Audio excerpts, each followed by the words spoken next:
San Diego, let's get to it. No fluff, no filters, just San Diego sports the way it's supposed to be. When one asset of your game is not performing at a high level, you need the other portions of your game to step up and overcome those things. The takes hit different here. You know, everybody's all worried about the Padres not hitting home runs. The Padres don't need to hit home runs to win games. The home runs are going to come. It's finding different ways to win. This is the Braden Surprenant Show.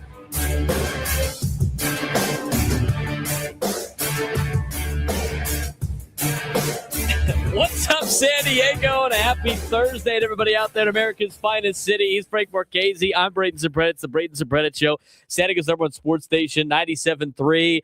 The Fan. It's good to be seeing all of you guys today. Apparently, I was on television yesterday. That was kind of fun. Got to address that situation. So was I. I was on TV. Frank's shoulder. You're on full Mike Wazowski. Your shoulder was on TV twice yesterday because earlier in the broadcast, but they kept going over to that. So they got both of my shoulders, which is great. Now you can just put it together, make a full me on TV. That's right. So anyway, yesterday we had a great time at the Loft. Had a great time at the ballpark. And by the way, it's an even better day at the ballpark because the Padres got the victory yesterday. Fernando Tatis Jr. walked it off, which is amazing. Glad that he got his second home run of the season. Hopefully that leads to many more. We're going to talk a lot of Padres baseball today on this Padres off day before they get ready for the Baltimore Orioles and a very long road trip for the Padres over to the East Coast into the Central Time Zone before coming back to what is going to be arguably the toughest, and I mean the toughest, one of the toughest homestands they will have all season when they have the Braves come to town and the Dodgers come to town. But we want to talk a little bit about yesterday. Obviously, yesterday we were live at the Loft. It was a fun time. Got to meet Fridge Watcher in the YouTube chat. He came by. He was repping the Braden Surprenant Show shirt, which was awesome to see. We appreciate that. I'm glad Juan Ruiz got his T-shirt sent in the mail, which is also awesome. But anyway, we had a great time at the Loft. It was a great conversation with Jesse Agler. And before we dive into the game, I would just address like the elephant in the room being on television. My phone yesterday just started blowing up with text messages. And then I was like, I'm like, oh, I'm sitting next to Mark. I'm sitting next to Mark Grant in the press box. Who, by the way, was off for this series. He didn't really figure out the whole you don't have to go to work on your day off bit. Well, you do when you have to fly with a team. Yes, to Baltimore. When you have to fly to Baltimore, unless he wants to find his own way there. I don't think he really wants to do that. But also come later. It's true. I guess that's also part of the deal. But to me, like I thought it was a great time talking with Mark Grant yesterday. But anyway, so we're up there in the press box, and I knew some people at the ballpark, and they're like, "Hey, we're over here in this section." Actually, some of the people at Bill Howe, I got to meet a lot of the great people at Bill Howe yesterday, who were there with our company.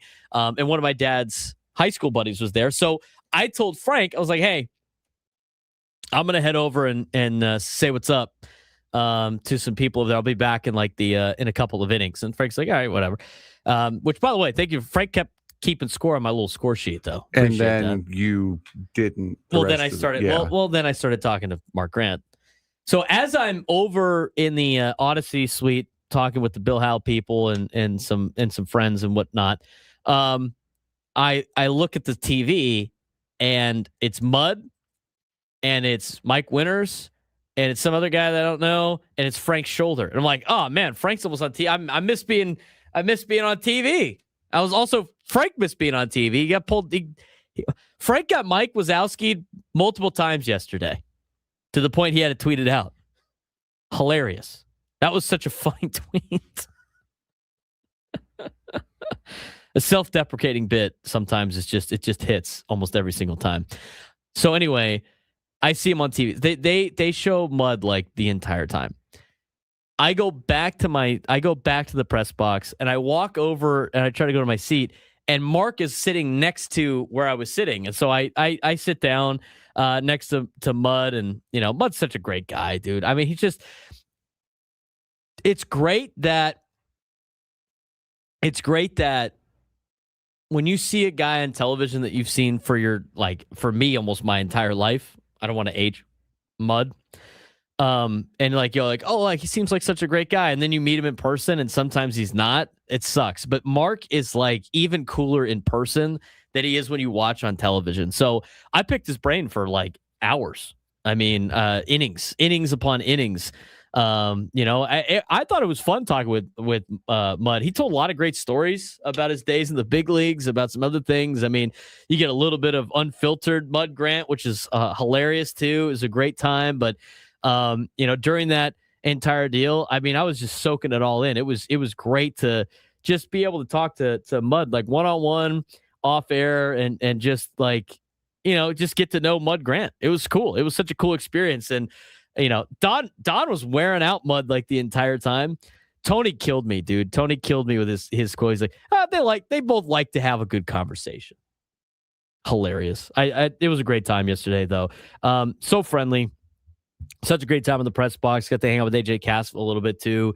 Bernie Wilson before the game started. But overall, fun day at the this is what you love doing this for, right? I mean, it's those stories that you get to hear, and that's why it's so great for us to be at the ballpark on Wednesdays. I mean, you get to soak it all in. Being in a big league ballpark. So blessed to do that. Blessed to be able to do what I do.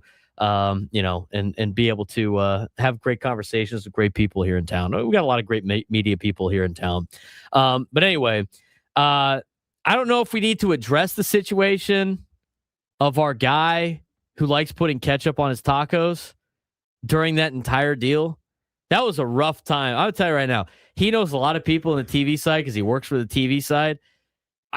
That's a rough time to be on television. I was more confused than anything because about the Crummer situation with his hot dog that he was eating.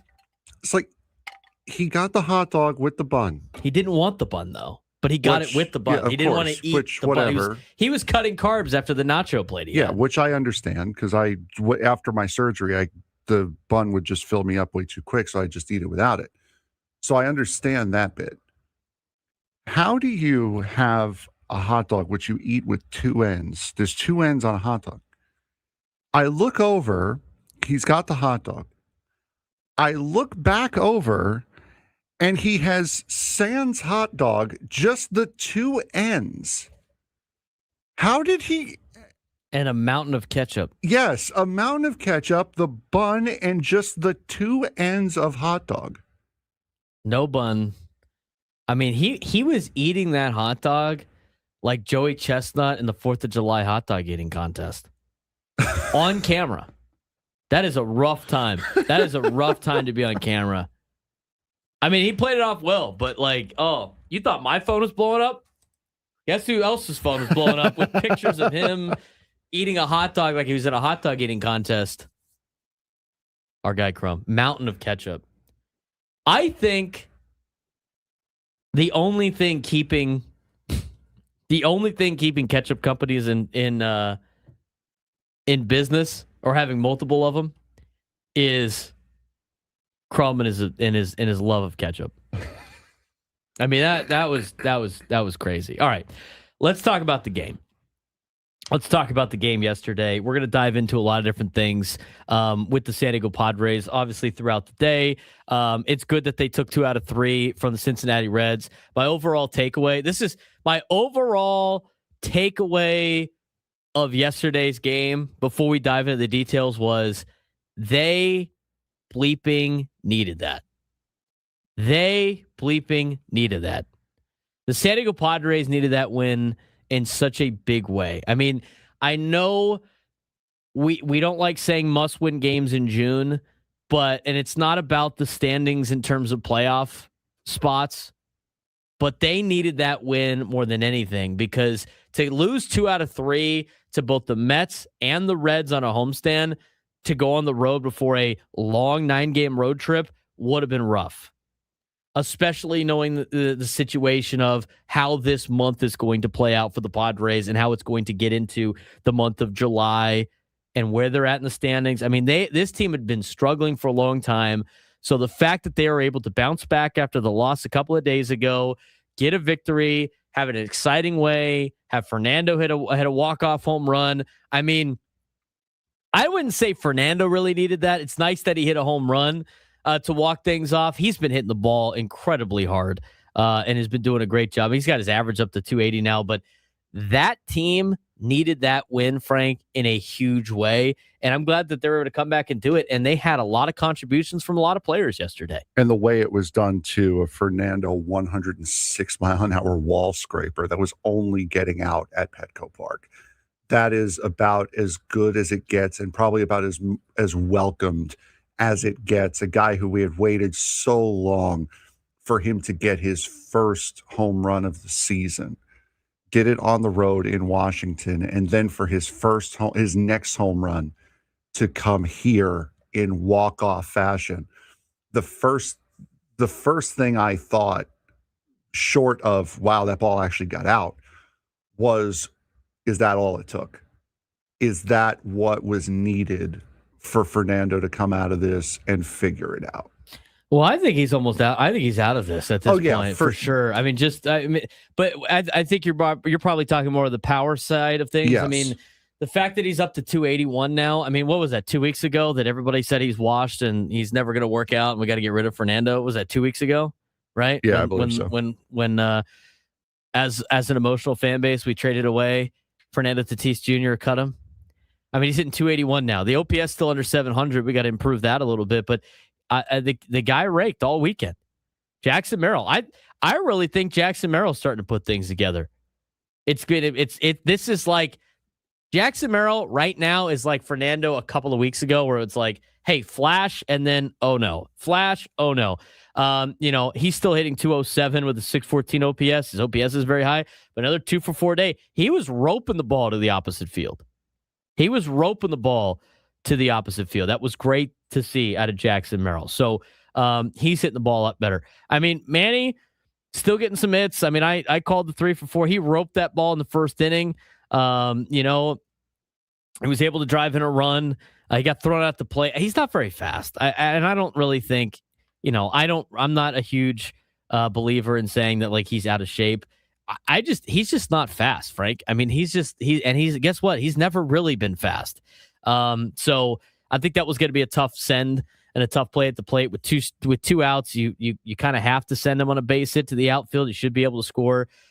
He's just not very fast, but I think Manny is, this was a better series for Manny, than we've seen so far this year. We'll talk more about Manny Machado later on in the show, but the top of the order did well yesterday. Top of the order accounted for, what is that? 2, 4, 6 of the hits out of the 11 hits yesterday. It's a lot better than we've seen. Will Wagner, again, another 2 for 2 day. He's gotten some things to just bleed over the top and get some Texas leaguers to drop. But, I think the young guys have done a great job. Will Wagner, Chase Bowen's done all fairly well. He's contributed in little ways, but to me, nobody has really made as much of an impact as Samad Taylor has since getting called up. He was 1 for 4 again yesterday, drove in the game-tying run. I know he did strike out twice, but he's got stolen bases in his time up with the Padres. He's tied the game twice. And you know what? Samad Taylor in 333 with an 844 OPS. He's not being asked to do that. He's being asked to just kind of be a spark and contribute. Samad Taylor's been contributing in a massive way, Frank, and I love the watch. I've loved watching him play since he got pulled up, and I know you have absolutely enjoyed every second of it. As being that lifeblood of this, a little spark plug of this team, if you will. Yeah, no, it's great. And like I said, I am leading the hype train for Samad Taylor. He has been absolutely fantastic, coming up with big defensive plays. He may not be getting the most hits every single game, but he's certainly getting the most timely hits, which is what he had yesterday with that big hit in the 8th inning. So he has been unbelievable and so much more than we ever could have expected with him coming up, especially coming up after Jace Bowen. And we'll be able to talk to the manager who's been coaching him for most of this season, Pete Zamora, coming up at 11. Yeah, it's going to be cool to talk to him. And, he's seen all 3 of these guys, and we'll see how what the move is with Xander Bogaerts coming back potentially tomorrow from the paternity list. So we'll have that information for you tomorrow. But overall, Frank, I thought it was a performance that you needed to see. You saw Michael King get into the 7th inning, gave up that home run, which is tough, ends up giving up 3 earned runs, 7 hits, 6 2/3. Marinaccio gave up a home run, which you don't like to see. But, I mean, you went into yesterday. I mean, honestly, like Michael King was going to have to get deep into the game because of the way the bullpen was. And you knew really you're only – I'm sure they had some guys that were available if necessary, but you knew yesterday was going to be the Marinaccio Peralta day. I thought Michael King did a pretty good job saving the bullpen. Marinaccio did, going 1 1/3 inning. Peralta shutting things down in the 9th. Overall, Padres did a pretty good job of saving the bullpen as much as they could before an off day. Yeah, that was the biggest right there, was for Michael King to be able to go 6 2/3 innings. When you had a bullpen as short as the Padre bullpen was, to not have to really dig and dive into the bullpen and try to get somebody to get you innings that they really had no business trying to get you, that was absolutely crucial. And it was a grind day for Michael King as well. 106 pitches, didn't look like he had his best stuff. Command didn't look like it was there. 2 strikeouts, 3 walks. But yeah, that was about as perfect a day you could have asked for out of Michael King. Yeah, you know what? 3 earned runs is a little high, but it is what it is. On 2 home runs, you'll take it though. And again, the Padres they needed that.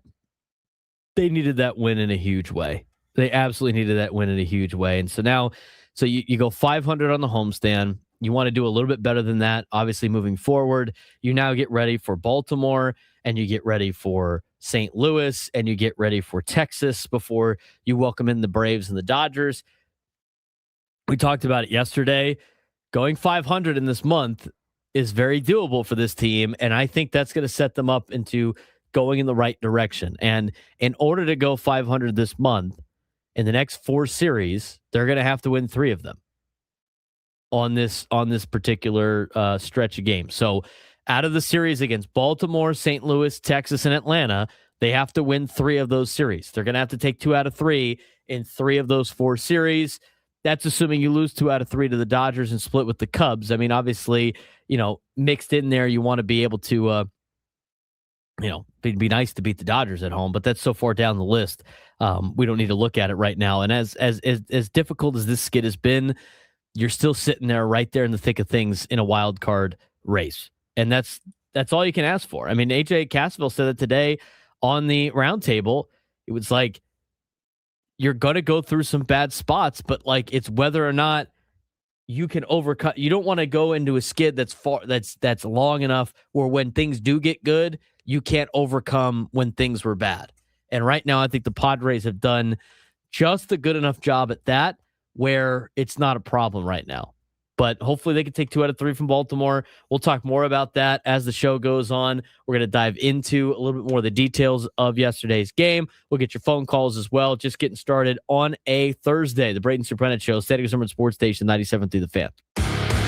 Tune in Thursdays at 9 a.m. for 97.3 The Fans. The 2026 FIFA World Cup is almost here, and for the first time, 48 nations will battle for soccer's biggest prize. Spain enters as the favorite, riding a remarkable 28-match unbeaten streak and looking every bit like a championship team. France sits right behind them with stars like Kylian Mbappe and Dembele, while defending champions Argentina and Lionel Messi look to try to do it again for one final time. For American fans, all eyes will be on the United States, ranked 13th entering the tournament. The U.S. could either make its deepest World Cup run in modern history or struggle to survive the group stage. Watch out for dark horses like Senegal, Ecuador, Switzerland, and Japan, all capable of shocking the world on the biggest stage. The biggest question heading into kickoff: will a traditional giant lift the trophy, or will the expanded World Cup create the biggest upset in tournament history? The countdown to the biggest sporting event on the planet is almost over. It starts this Thursday, upcoming on Thursday. The 2026 FIFA World Cup is set to be the largest World Cup ever, expanding from 32 teams to 48 teams and bringing more nations than ever before onto soccer's biggest stage. With the tournament just around the corner, debates are heating up over who will lift the trophy and who could make a surprise run. Also, which traditional powers might be vulnerable in this year's tournament. A recent ranking of all 48 teams gives us a fascinating look as to how the world stacks up heading into kickoff. At the top of the rankings, of course, sits Spain. The reigning European champions enter the World Cup riding an incredible 28-match unbeaten streak and possesses perhaps one of the most balanced squads in the tournament. Young stars like Lamine Yamal have become one of the faces of world soccer, and if Spain remains healthy, many believe that they could be the team to beat. Right behind them, though, is France. They won this World Cup not that long ago. When you look at the talent that France has on their roster, it's almost unfair. Mbappe, Dembele, it's seemingly an endless supply of depth that makes France a legitimate title favorite once again, like they were 2 World Cups ago. Now the defending champions, Argentina. Lionel Messi returns for what could and should be his final World Cup appearance. Argentina still has plenty of stars from its magical run last year, including Julian Alvarez, Emiliano Martinez. The question isn't talent, it's health. If Lionel Messi and several stars can stay fit, Argentina absolutely has the ability to repeat as World Cup champions. Now, rounding out the top 5 are going to be England and the Netherlands.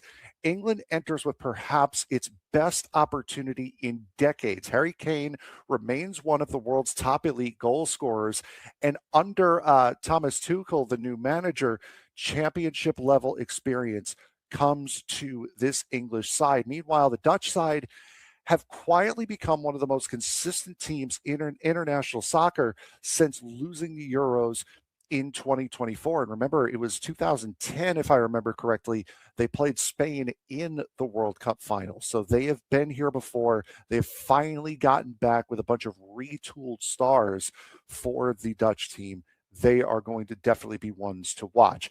On the dark horse side, every World Cup produces a surprise team. This year, several nations fit that description. Switzerland, who we've seen here in San Diego, comes in at number 18 and might be the ultimate sleeper team for this tournament. They have favorable matchups, experience, and enough attacking talent to be able to make a serious run in the World Cup. Ecuador is ranked 10th and could be one of the most dangerous teams that nobody is talking about. Their roster is filled with young talent, elite defenders, and dynamic attackers capable of troubling any opponent that they may run into. Senegal sits 9th in the world and is viewed as Africa's best chance to make history. Their defense is among the strongest in the world, and they possess the athleticism and discipline needed to compete with the traditional powers. And also, don't overlook Japan. Japan comes in ranked 15th, and they've become the gold standard for Asian soccer and consistently punches above its weight class in tournaments. It wasn't but a few years ago that they were actually able to beat Germany in their group stage. So they have a very, very good squad, always do Japan. So they are going to be ones to watch. The host nations, the US, Mexico, and Canada, are all going to be under a lot of pressure with a ton of expectations coming into this tournament. The United States is ranked 13th and may have the widest range of possible outcomes of any team in the expanded field. At their best, the United States have enough talent to make a deep run into the knockout stages and capture the imagination of it. She wants a cowboy, so I just might find me some boots. 10:24 on a Thursday. No Padres game today, but a fun one yesterday as the Padres were able to knock down the Cincinnati Reds 5-4. They take 2 out of 3 from Cincinnati, and we will get ready for Baltimore coming up tomorrow. It's the beginning of a road trip. The Padres will go to Baltimore. Well, they're already there. They left last night. But anyway, they're going to be in Baltimore for this weekend. Games are at 4:05, 1:05, and 10:35 in the morning. I will have the EcoWater SoCal Padres pregame show and the Jamul Casino Resort postgame show this entire weekend. St. Louis will be the matchups for the Padres Monday, Tuesday, and Wednesday of next week. And then after another Thursday off day, the Padres will be in Texas next weekend to take on the Rangers, or should I say the following weekend, the 19th, the 20th, and the 21st. That's when NASCAR is here in San Diego.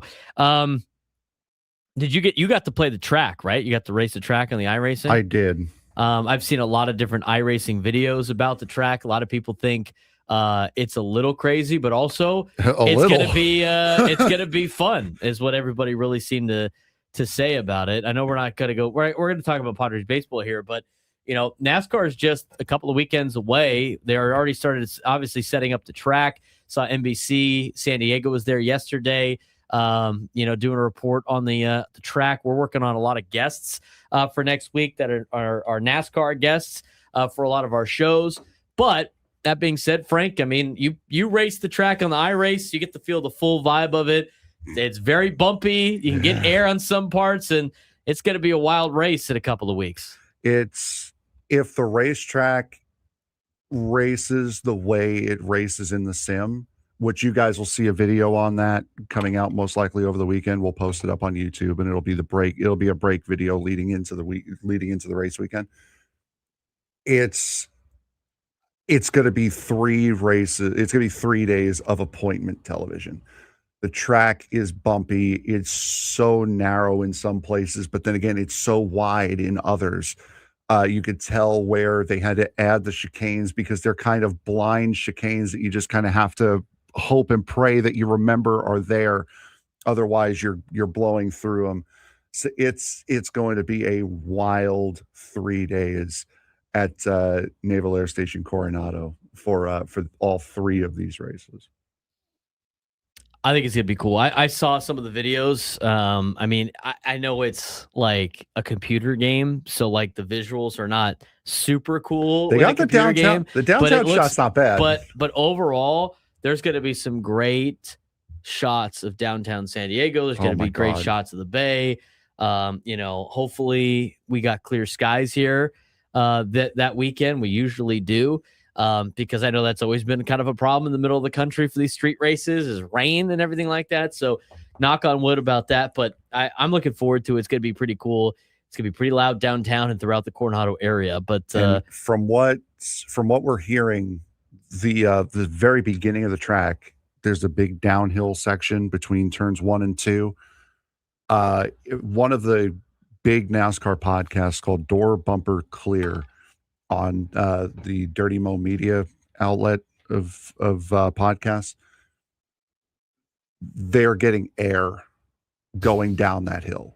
Like Bubba Wallace has said, in the sim, all 4 wheels off the ground on a really good push lap. So it is going to be insane. There's a lot of tight turns too, like the Chicago race, it seems like, and there's a couple of places where they can open it up a little bit, which is nice. I mean, they're not going to get to super top speed, but it's going to be a lot faster than like the race at the Coliseum. Yes. Oh God. Yeah. Oh, it is going to be unbelievable. Yeah. So we're looking forward to that. Should be a fun time. When we come back, we're going to talk about yesterday's Padres game in more detail. A lot of different news and notes that we noticed in yesterday's game. Obviously, Samad Taylor's playing incredibly well. We got the youth injection. Some of the Padres starting to turn things around. It's good to see them take 2 out of 3 from the Reds. We'll talk about it when we come back. Got to turn it up. The biggest guests in San Diego sports talk appear on 97.3 The Fan. We're talking with San Diego FC sporting director Tyler Heaps. It's always about finding the balance, and it's now finding the balance the other way too, is making sure that we're not cocky and don't come across as arrogant, but that we go into each game and ensure that we still need to put in the work and still have to do all the little details that we've been doing all season that got us to this point. The Braden Surprenant Show, weekdays from 10 till 2 on 97.3 The Fan. We all know what the 2 best words in sports are. Game 7, but the number 7 has even more meaning in vodka, because when a vodka is 7 times distilled, it creates a smooth premium taste that is unbeatable, and there's no better vodka than New Vodka. Spelled N-U-E, New Vodka is 7 times distilled, not 7 times the price. It's an award-winning, American-made vodka that is smooth enough to sip and bold enough to mix. So at a time when everything costs more, New Vodka is the best deal in town. Pick up a bottle of New Vodka at your liquor store today, and cheers to something new. Visit newvodka.com to find out more. That's NUEvodka.com. I'm attorney Ross Jurowitz. When an accident throws you a curveball, you need an all-star team in your corner. Don't settle for a base hit when we can help you hit a home run. Call me now at 855-GET-ROSS for a free consultation or visit 855-GetRoss.com. Attorney Ross Jurowitz is responsible for this ad. Offices in San Diego, California. Liberty Mutual customizes your car and home insurance. And now we're customizing this late night ad to make you more alert, which could help your driving. And science tells us that pulsing beats, faster, stimulating audio like traveling sound, and voices on the higher, so-called brighter end of the audio spectrum like this can encourage focus. Also, a familiar tune can help. So, Liberty, liberty, liberty, liberty. Adam Klug here for Frozen Ropes. Don't let your child's love of baseball come to an end when Little League wraps up. Sign them up for Summer League at Frozen Ropes, featuring 8 games and 8 practices throughout the summer.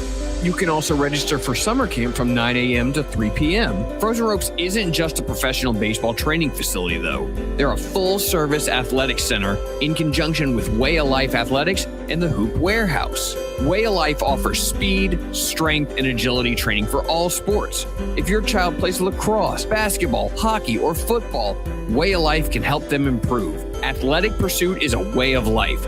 Train to win at Way of Life Athletics in Forest Ranch. Just because Little League comes to an end doesn't mean your child's baseball experience has to as well. For more information on Frozen Ropes Summer League, Summer Camp, Way of Life Athletics, and the Hoop Warehouse, visit SanDiegoFrozenRopes.com. Once again, that's SanDiegoFrozenRopes.com. For all station contest rules, go to 973thefansd.com/rules. This is the Game of the Week report, brought to you by Hyundai.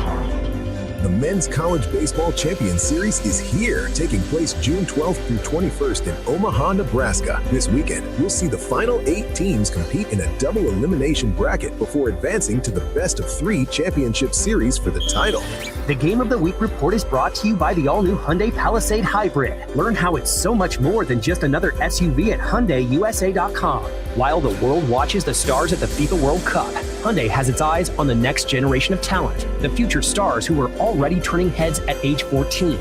Because next doesn't wait for an invitation, and neither do we. Hyundai has always moved the future within reach. We did it when we made advanced safety standard.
.34, broadcasting live at the Bill House Studios. We know how. He's Frank Marchese. I'm Braden Surprenant. This is the Braden Surprenant Show, San Diego Sports Station, 97.3. The Fan. Padres, 5-4 walk-off victory yesterday over the Reds. May end up being one of the most important wins of the year. I'll explain. Not because of the standings, but because of what it revealed about the team. After nearly 3 weeks of offensive frustration and mounting negativity, the Padres responded from a multi-run deficit with late inning clutch hitting before Fernando Tatis Jr.'s walk-off home run delivered the series victory. And the significance wasn't just the win itself, it was how they won. Padres had repeatedly failed in big situations recently, especially with runners in scoring position. I think we've talked about that a lot. I think all the shows have talked about that a lot. One day after wasting multiple scoring chances in a loss, they responded with a Gavin Sheets RBI double in the 8th, a Samad Taylor game-tying RBI single in the 8th, and a Tatis walk-off homer in the 9th. They showed the resilience that they showed at the beginning of the season. And instead of folding during a difficult stretch, they were able to prevail and get a much-needed win for the Padres as they were able to knock off the Reds 2 out of 3 this week here in San Diego. Now, the hidden difference from 2023, and Kevin Acee alludes to this in his daily newsletter, because I think a lot of people compare this struggle with the 2023 struggle. The offensive struggles have reminded many fans of the disappointing 2023 season. However, as Kevin Acee points out, one major difference. The 2026 Padres consistently win close games and come from behind games. In 2026, 11 wins after trailing by multiple runs, 9 walk-off and final at-bat victories, 16 wins where they took the lead in the 7th inning or later.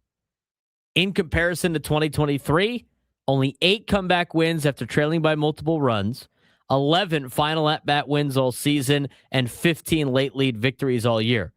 The offense may be underperforming, but that mental toughness and that ability to come back in later games is a lot stronger here in 2026 than it was in 2023.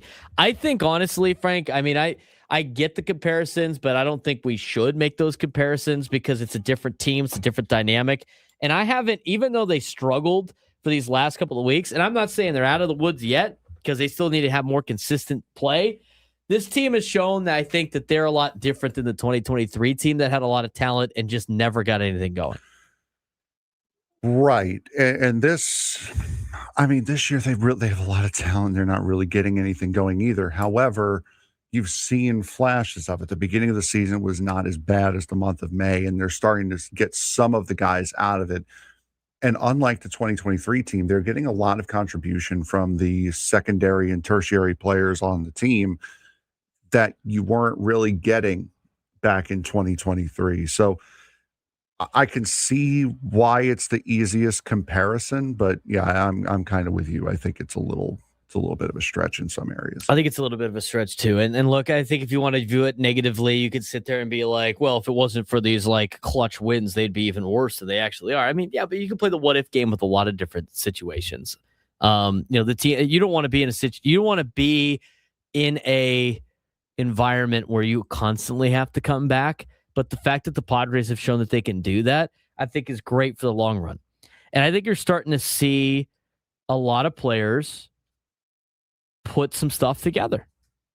I think you're seeing that right now with Jackson Merrill. I think you've already seen it with Fernando. I think Fernando's come out of any type of hitting slump that he possibly was in. I mean, the guy's hitting 280 now. Like, does he have to improve the OPS? Yeah, probably. But he's doing his job now. Okay, he's hitting 280. To complain about Fernando hitting 280, it's to me, it's a stretch. It'd be nice for him to a little bit better, but in terms of the OPS, but overall, I think Fernando has played himself out of whatever struggles he was going through at the beginning of the season. I mean, he's hitting the ball incredibly hard. It's great that he got his second home run. Hopefully, that leads to a lot more home runs. The next guy on the list, if you would just want to go and like ranking the guys that seem to be figuring it out. I'm going to exclude Xander Bogaerts from this just because we haven't seen him in the last couple of days. Obviously, he went on the paternity list. I think you got to wait until he comes back and starts playing again. But so we're going to exclude him. But if you look at it in terms of like the 4 stars and where they're at in terms of like coming back to what they're supposed to be. I think Fernando is there. I think Merrill is starting to trend in that direction a little bit with some of his at-bats. And Manny had a lot better of a series against the Reds and a lot better series against the Mets than we have seen him play. He still obviously had a rough game a couple of days ago, but even in the game where he came up, and again, not clutch, if you will, he still had a couple of hits and he roped a double. I liked his first at-bat yesterday. He's getting more of the positive steps forward than the setbacks. He's not close to Merrill yet, but if you had to rank in terms of your star players and who's back, it's Fernando who's back, Merrill's working his way back, and Machado, you're starting to see some signs of him maybe climbing out of this thing a little bit, but not enough to really be that excited about it. That's how I view that. Yeah, more or less. And I mean, Jackson's getting a couple hits a game here and there. Manny, at least Manny's playing good defensively. That ball that he let through that ate him up late in the game. Yes, I mean that's a hard ball for anyone to play. So you can't really get upset with him there. He's still that elite defender. So it's not decline, because there were a couple plays in yesterday's game where if it truly was decline, Manny probably would not have made those plays. So at least he's still got the defensive side down. As far as Fernando, I agree. Offensively, he's starting to look more and more like himself, just with a little bit less power here and there. And then, like I said, expect new dad power coming up this weekend for Xander when he comes back off the paternity list.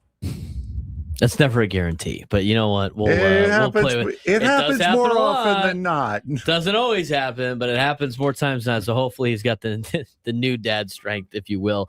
The young guys have done a really good job. Samad Taylor, I think, out of the three young guys, has had the biggest impact. I know Will Wagner's only been here for 2 days, and he is hitting 750 in his 2 days. But it's the biggest impact in terms of the team winning games was Samad Taylor. I mean, since his call-up, he's been one of the best surprises for the Padres this year. He had a great spring. I mean, we talked about, Sam brought him up a couple of times when we were doing this spring training Sammy.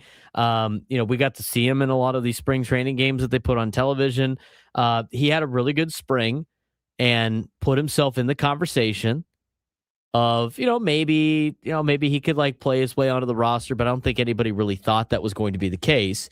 And he goes down to AAA, has a great first couple of months in AAA, obviously high average, really good runner, great defender, not necessarily a high power guy, but since his call-up, he's 5 for 13. He has walked 3 times. He has driven in 5 runs. He has 2 stolen bases. He has hit safely in all 4 of his starts.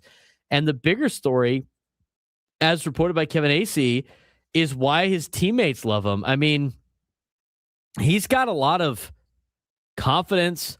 We heard from AJ Cassavell on the roundtable today about, him, getting the guys going in Philly at the end of that series of we'll get him tomorrow, kind of leading the spark, if you will, as the Padres have played, at that point in time, played probably their 2 worst weeks of baseball in the season.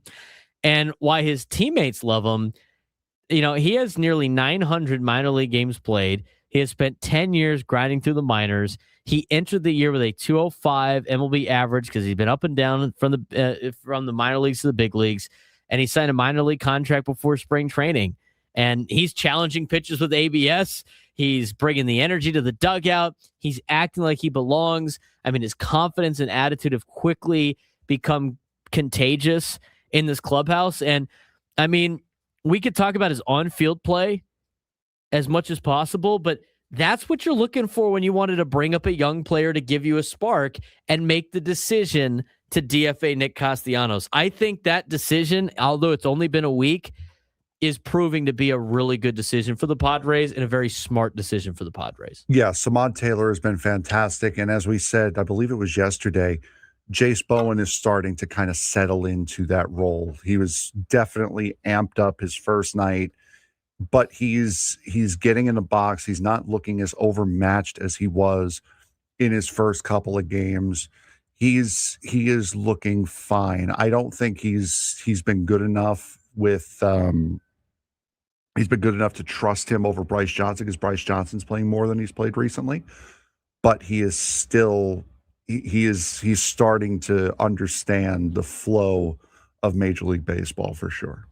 Yeah, and he obviously I think at this point, you know, it might be Jace Bowen going back down, if you will, when Xander comes back. I mean, Will Wagner's played pretty well. I know it's only been a couple of games. I'm curious to see what this roster decision is going to be when Xander Bogaerts comes back. But, you know, Samad Taylor is not doing anything crazy. He's not being asked to come up and carry the team. He's not like that top prospect that everybody's super hyped about. He literally is coming up, and he doesn't have to be the guy. He just go be Samad Taylor. And I think, and I don't like making these comparisons because I think a lot of people take it out of context. I think a lot of people get upset with it because it's mentioning a different team. But the team that's up north, how many times, Frank, have they brought up some just random guy and he's just been on a tear? Right? Yeah. It happens all the time up there. It's taken them years to get to that point because you know why? He doesn't have to be the guy. He could just be him. And I think Samad Taylor has completely embraced this kind of role. And I granted, it's early. It's early in a stretch for him, and it's not a large sample size, but you know, he doesn't have to come up here and save this franchise. He just has to come up and be him and just go play hard. And that's exactly what you're getting out of Samad Taylor. And with every single game that he racks up hits and he works walks and he steals bases and we even talked about his defense. His defense has been great. He gets more and more confident as these games go. And he knows that he has that confidence where he knows he belongs in the major leagues. And he's getting comfortable being up here in the big leagues. And when you are a guy that's hungry, that has spent 10 years in the minor leagues, and you get that taste of Major League Baseball, it's his third time up here in the big leagues, you know, in terms of like with a team, you know, a third different team. I feel like he is a guy that's going to just help in those little ways. And this is the player that you want on your bench. This is the player that you want part of your organization. And Tony said it a couple of days ago. We say it in spring training, and sometimes we forget. It takes the whole 40-man roster, and right now it's Samad Taylor's turn to step up and be that player, and he's done a great job. It takes the whole 40-man roster plus in most cases. So, yeah, Samad Taylor has done an absolutely fantastic job. And, again, he's another one who had his contract selected. He was a minor leaguer a couple of weeks ago. Had his contract selected, came up only because of Laureano. And he has proven to be one hell of a spark plug for this team. And just not doing it in like the first or second inning when it doesn't really matter. He's doing it in the 7th, 8th, 9th, and extra innings, getting key hits, stealing bases at big times. So, yeah, Samad Taylor has been exactly what this team needed for sure. He's been a great spark plug. And again, like I know we keep using that phrase, and you know, and our guy Johnny in the YouTube chat is like, they shouldn't need a rookie to be a spark. Sometimes you do. Yeah. Sometimes you're in a rut. You just need a different voice. Sometimes you're in a rut and you need somebody to get you going. It happens to the best of teams. It happens to a lot of teams out there. And so it's glad that Samad Taylor has been that spark. And you know, I think he's going to be on this team for a little bit longer. Now, the question was asked at the round table about, you know, can he play? What does he have to do to play his way onto the starting roster? I don't see him being an everyday starter in left field. No. I think he'd have to hit a lot of home runs. I think he'd have to like really increase his OPS. I think he'd have to have consistent success like he's having right now over the course of 300 plate appearances at least for you to sit there at the trade deadline and go, oh, we don't need a left fielder. We have Samad Taylor. Right now, it's a cool story. Right now, it's exactly what the Padres have needed. You know, if they're going to use him throughout the year, it's going to be a bench piece. It's going to be a role player. And I think he brings a lot of intangibles. I mean, AJ Cassavell mentioned it. We've talked about it on the show. You know, if Samad Taylor goes 0 for 12, it's not ideal, but at the same time, it's not like what you're asking him to do. If Nick Castellanos goes 0 for 12, you're like, hey, you can't have that because he's on the team. He was on the team to hit. Samad Taylor's on the team to do a lot of different stuff, and he brings a lot of different intangibles. I mean, we've seen him help with the Padres win games with his defense. We've seen him throw runners out. We've seen him, be aggressive on the base pass. I mean, he brings a lot more to the table than just hitting like Nick Castellanos did. I think it shows that this was a great decision for the Padres. Yeah, and Johnny in the chat, it's just crazy to me that big contracts need a rookie to motivate them or get them out of a funk. It's not just that. It's also the fact of sometimes you just need a reminder that, hey, this is supposed to be fun. Samad Taylor is going out there and just enjoying this experience and just trying to do the best that he can going in the time that he's got here in the major leagues and go out and have some fun and just play loose. Sometimes that kind of thing gets infectious, especially around a team that's slumping. So yeah, it's not necessarily that he is being a locker room leader or anything. It's just he's playing the game the way it's supposed to be played and is having fun with it. And sometimes that could loosen everybody else up too. Yeah, and I don't think it's just a simple like, oh, if you need a reminder, check your bank account. Again, like you have to understand it's a little bit different. Like this is their job, right? And sometimes you get in a funk at your job, right? Mm-hmm. Like, are you saying like if you got paid more, you're not gonna, you're never gonna have a funk ever again? I mean, people get in funks all the time, and I think the money is just relative. It's just relative to, how much you're making and what you're used to making, and it's all relative to everybody out there. So it's kind of hard to say like, oh, like they got a big contract, they should be motivated enough. Sometimes you need something like this.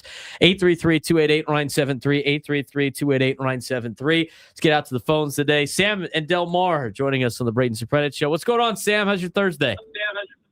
Thursday is good, man. Agent Zero coming to save the day. I love it. What do you got for us?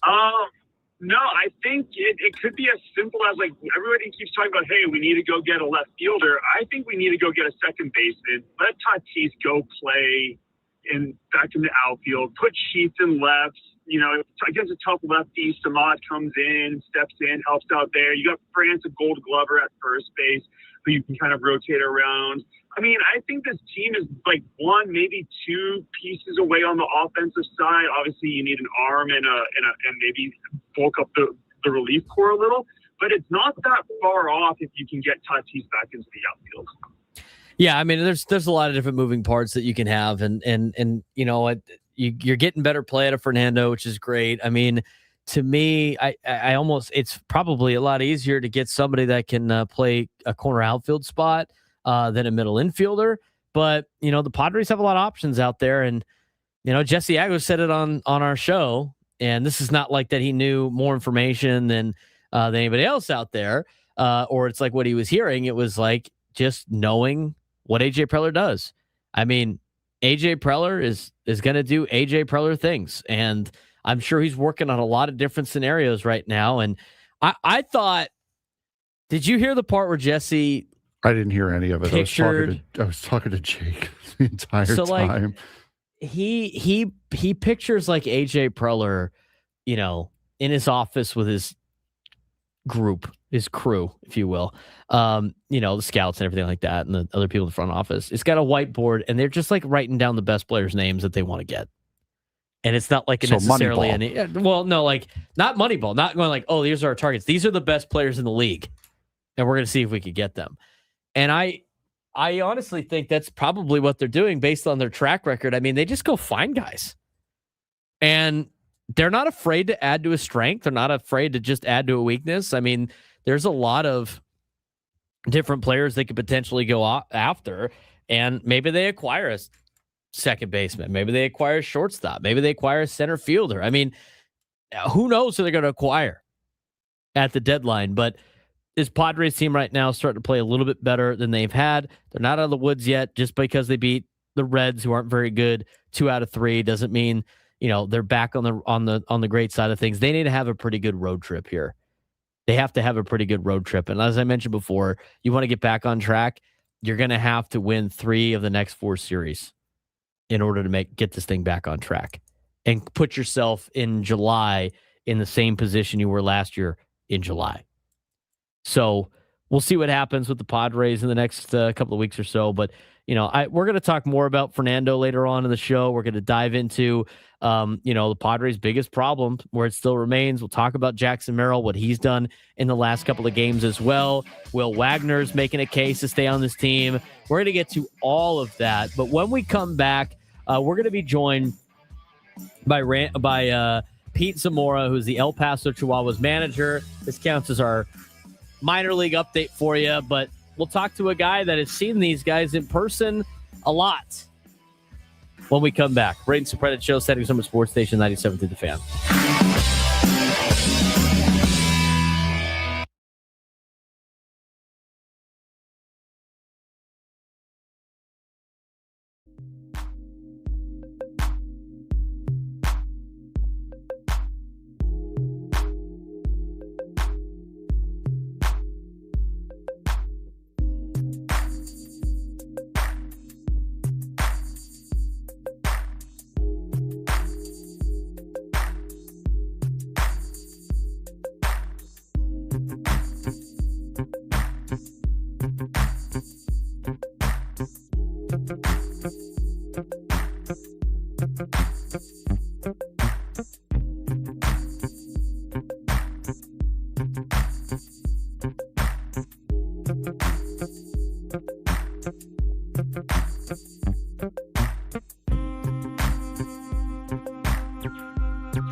Broadcasting live from the Bill House Studios, we know how. He's Frank Marchese. I'm Braden Surprenant. This is the Braden Surprenant Show, San Diego's number one sports station, 97.3 The Fan. All of our guests join us on the SDCCU Fan Hotline. It's not Big Bank Banking. It's better. And taking some time out of his day today to join us and talk about some of these young players that have done a great job so far after being called up to the big leagues is the manager of the El Paso Chihuahuas, who's having a pretty good year so far this year. Has produced a lot of talent, obviously, to the big league level here with the Padres. His name is Pete Zamora. He joins us on the SDCCU Fan Hotline. Coach Zamora, what's going on? How's your Thursday going? Good, gentlemen. Just sitting in here in beautiful Round Rock, getting ready to play the Express tonight, and excited to hear all the fandom that's going around the boys that have been called up, and trying to get a few more up there for you guys. What's it like being a manager in the minor leagues, especially in AAA, where you get to work with these guys, you get to build relationships, and then you get the joy of telling a lot of these guys that they're either going to have their dream come true for the first time, or you get the that excited look of, hey, look, you're going back to the big leagues. I mean, you have a very important job for an organization that is trying to obviously win their first World Series. What's it like for you, and how do you take pride in your job being the manager of the El Paso Chihuahuas? It's got to be kind of a cool feeling when you get to know these guys. Yeah, I mean, I think it starts at the top with AJ and the group, and Pete Young, the scouting director, bringing in the right people to complement the big boys there in San Diego. And I think in the last few years that I've been here as manager, the vision has been right about bringing in not necessarily the right type of player, but the right type of human being. And I think we're seeing it right now with the Samads and the Will Wagners and the Bowens and the Durans. So it's all about a vision, and then getting the right people in there to fill that vision up.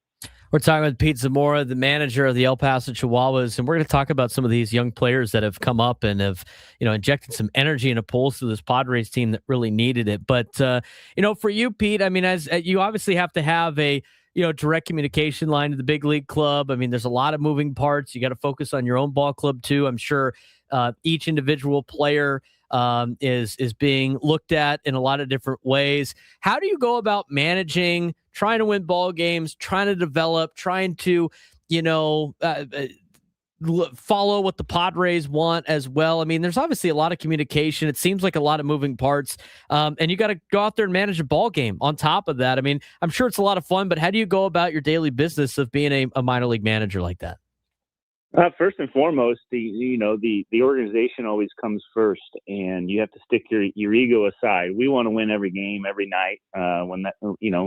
When they yell out, play ball, we want to win that game that night. But we know the overall umbrella is that the most important part is that it's the organization and the Padres winning. So our meetings with the staff and all our pregame stuff is dedicated to getting these guys prepared for San Diego and to be complementary pieces or six man or whatever you want to call it. So that's the fun part, is that when all that's done and there is a phone call from Craig or AJ to bring somebody up, to that moment to bring the staff in and the player in to let them know that they're going up there to help the boys is why we do it. And one thing about the staff here is that they have zero ego. It's about getting the players to the big leagues and making sure they understand that vision of what they are and what we want around here. And it's working right now.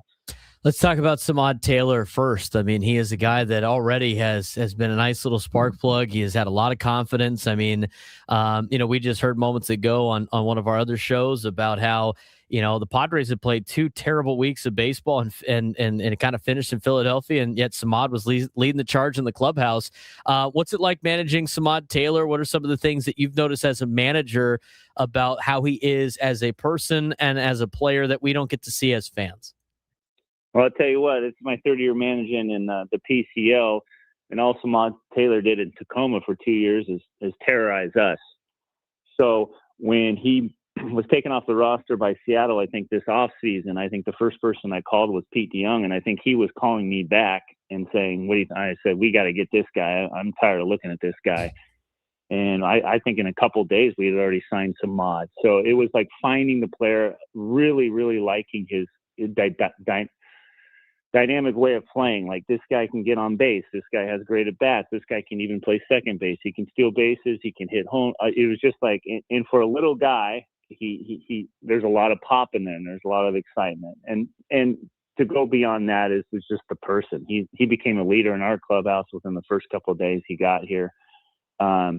He knows and trusts in himself of what kind of player he is, and it shows. There's no panic in him. It's competitive. They've played a lot of baseball coming from Corona, California.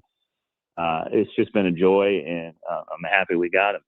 Yeah, the Padres fans are super stoked to see Samad Taylor out there, and he's doing a great job up with the big league club. I mean, most of the big league players have said, I'm sure you've heard, that he's been the spark plug for them, and has kind of helped lead this team in the last couple of series, if you will. The other one, of course, is Chase Bowen. He made his major league debut in Philadelphia. He's kind of struggled in terms of his overall average, but this is a kid that can hit the ball a long way. I know you guys have seen that. Obviously a bigger problem is the strikeouts, but I know a lot of people dismiss some numbers of the PCL. I think any way that you want to look at it, maybe to justify your pitching, or maybe to go, well, I don't know how much of the home runs are actually like that. I know that's not the case. Chase Bowen's got a big power bat. What can you tell us as a scouting report from you as a manager about what Padres fans haven't seen yet out of Jace that you expect him to start doing at the big league level?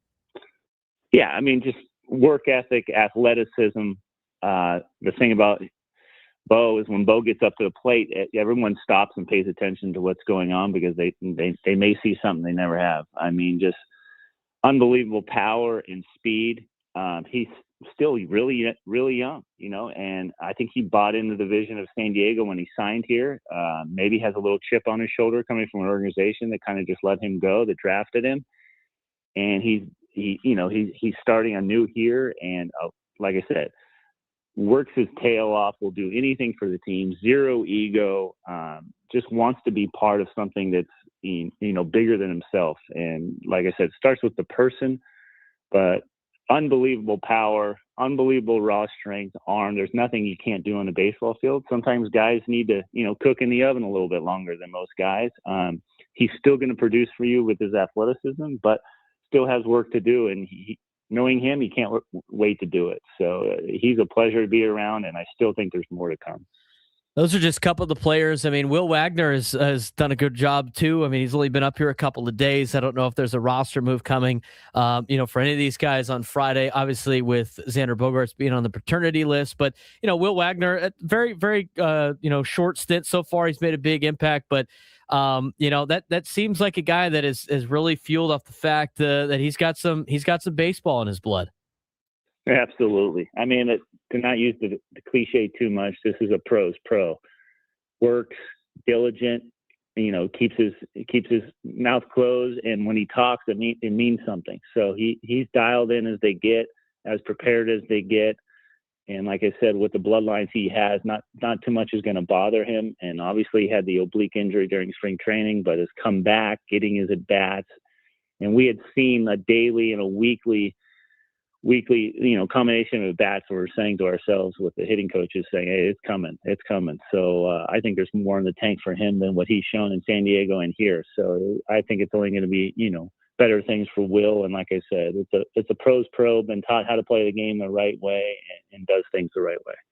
We're talking with Pete Zamora, is the manager of the El Paso Chihuahuas, joining us on the SDCCU fan hotline right here on San Diego's number one sports station, 97.3 The Fan. So let's see a couple of the players that are up now with the big league club that you got to see up close. I mean, obviously there's a lot of pitchers down there, some veteran arms that are helping out the Chihuahuas right now that are kind of waiting, but also some guys on some rehab assignments. We'll get to them in a second. I'm actually curious. I mean, you only get to see him for 4 innings, but we're seeing him come back from injury. We're seeing him, big piece in that Juan Soto trade. But Johnny Brito has done a really good job, and he has been bouncing around a lot of the minor league levels as he tries to come back from injury. He's only pitched 4 innings for you guys so far this year, but what have you seen out of Johnny Brito as a pitcher? And has he been a more of a starter, relief pitcher? I mean, what can you tell fans about how Johnny Brito has started to come back here for the Padres?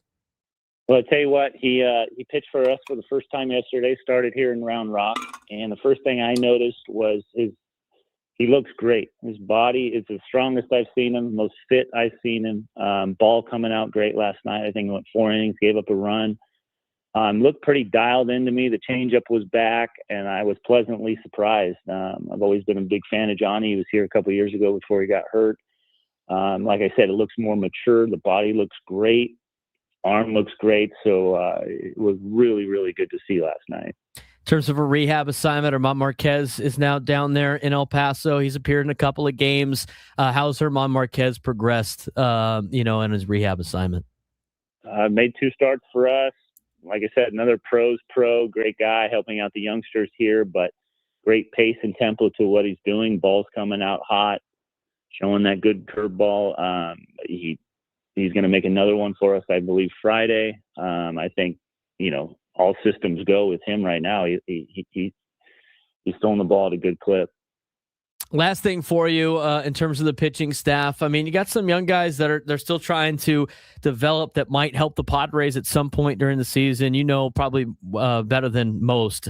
It takes like 60 guys on a roster to help the big league club. You obviously in El Paso keep throwing guys up and back and forth and all that. But JP Sears was a guy that came over in the Mason Miller trade. Didn't necessarily have the numbers that I think a lot of Padres fans would like, but the organization has invested a lot in a guy like JP Sears. 4-2 this year, the 7.62 ERA. ERA is high, but you'll think about the PCL. You got to think about strikeouts and walks. What have you seen out of JP Sears this year? As he has pitched a lot for you guys this season. Yeah, one of my favorite competitors for sure. He comes out every 5th day or 6th day, you know what you're getting. Obviously, yes, in the PCL, things can happen. The volatile league, volatile stadiums that you play in. He has his moments where maybe competes a little bit too much, but I will always have to pull a guy back and to have to constantly prod him to compete. When he's on, it's strikeout stuff. It's mid-90s fastball. It's the ability to compete and understand how to get people out.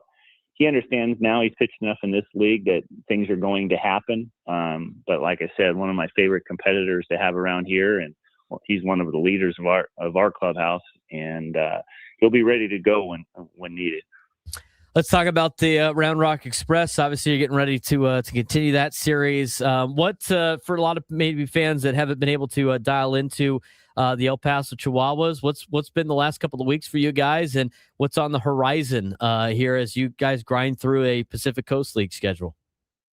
Yeah, we're just, like I said, we're a lot of moving parts. We're a transaction league just like everybody else in this league, and basically whatever it is upon talking to Craig and AJ is understanding, hey, make sure this guy's doing that, and make sure, hey, we're looking out ahead of things, and just having these guys show up every day to the ballpark with the vision of being a complementary player to the big boys up there. The big boys are going to do their thing. We have to be able to complement them, and like I said, be 6 men for them and be the next lineup. And it's the next man, just like the Samads and all the boys have been doing. There's going to be some more guys coming. So when you get these guys to buy in to that philosophy, when they show up to the park, they understand it, and it's easier to go through your day throughout a PCL or a hot week in Vegas or anything like that. Is like when you're part of something and understand that you can be part of this whole big group of the organization and what our plan is. It's a cool thing, and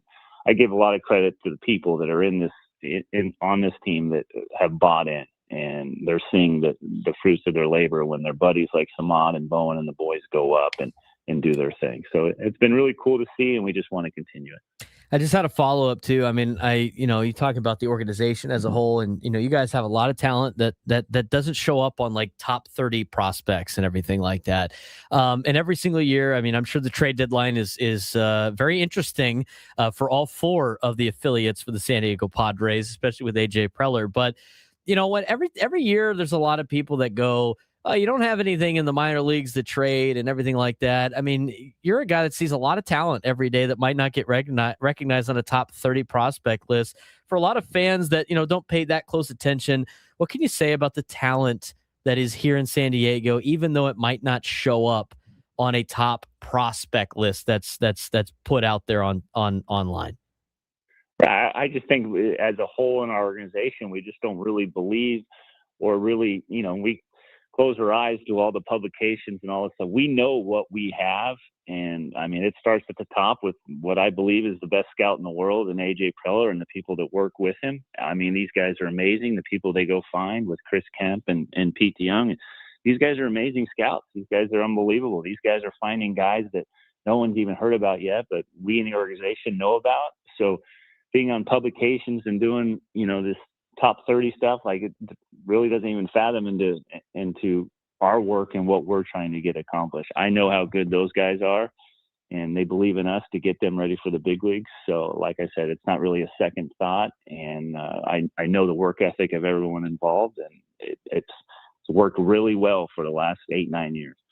Pete Zamora, the manager of the El Paso Chihuahuas, joining us on the SDCCU fan hotline. Pete, thanks again for the time, man. I really appreciate it. You really helped us out, and you're getting to know some of these players a little bit more.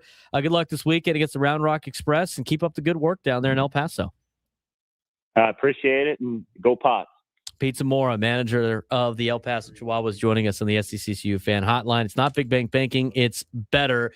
Some good information there out of manager Zamora. I had to ask that last question because it's always like, oh, what do they have to trade? I mean, every organization has their own evaluations of their players, and other organizations have evaluations of other players.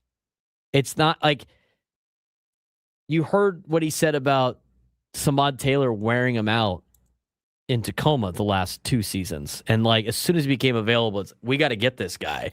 And so far, I know it's very small sample size. It's worked out for the Padres, but I mean, that's a guy that's not on a top 30 prospect list, right? I mean, there's a lot of talent out there that are not on top 30 prospect lists. And so every year when they go like, well, who are you going to trade? It's like, I don't know.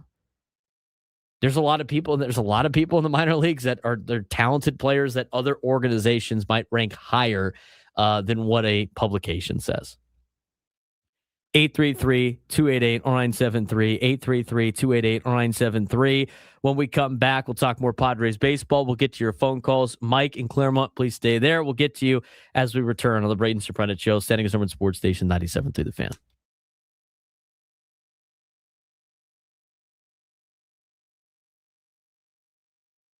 The Las Vegas Golden Knights lead the Carolina Hurricanes 2-1 at the time of recording, but Game 3 may go down as one of the wildest games that we've seen in years. Vegas built a 4-goal lead, then looked ready to cruise.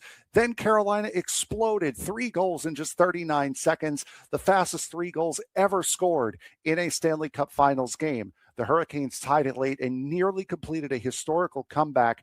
But in double overtime, Shea Theodore, former Anaheim Duck and former San Diego Gull, delivered the game winner, and Vegas escaped with a 5-4 victory. And let's talk about Mitch Marner. The former Toronto Maple Leaf recorded 4 points and the fastest hat trick in Stanley Cup Finals history.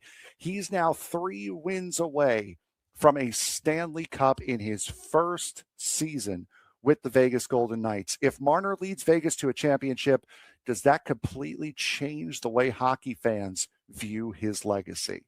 The Stanley Cup Finals is certainly living up to its expectation and then some. 3 games into the series at the time of recording, the Vegas Golden Knights hold a 2-1 lead over the Carolina Hurricanes. But this matchup has been anything but predictable. We've seen blown leads, overtime thrillers, historic performances, controversial challenges, and one of the wildest comebacks in Stanley Cup Finals history almost become a reality. If the first 3 games are any indication, hockey fans could be headed for an all-time classic in the final potential 4. So far, Vegas grabbed control of the series in Game 1. They entered the final as the underdog, despite being one of the NHL's elite teams all season long. 3 games later, they're exactly where they want to be. Vegas won Game 1 in Carolina 5-4 after overcoming an early 2-goal deficit, and then survived double overtime in Game 3 to take a crucial 2-1 series lead. History is now on their side. Teams that take a 2-1 lead in the Stanley Cup Final have gone on to win 80% of the Stanley Cup championships. That doesn't mean the series is over, but that does mean that Carolina's margin for error has become so much narrower. For Vegas, Mitch Marner has been absolutely unbelievable. If there is a Conn Smythe Trophy favorite right now, it is Mitch Marner. The former Toronto Maple Leaf has been spectacular throughout the postseason, and Game 3 may have been the defining performance of his career. Marner recorded 4 points and delivered the fastest hat trick in Stanley Cup Finals history. Just think about that. This is a player who spent years hearing criticism in Toronto about his playoff shortcomings. He is now dominating on hockey's biggest stage and is now 2 wins away from hoisting the Stanley Cup trophy in his first season with the Vegas Golden Knights.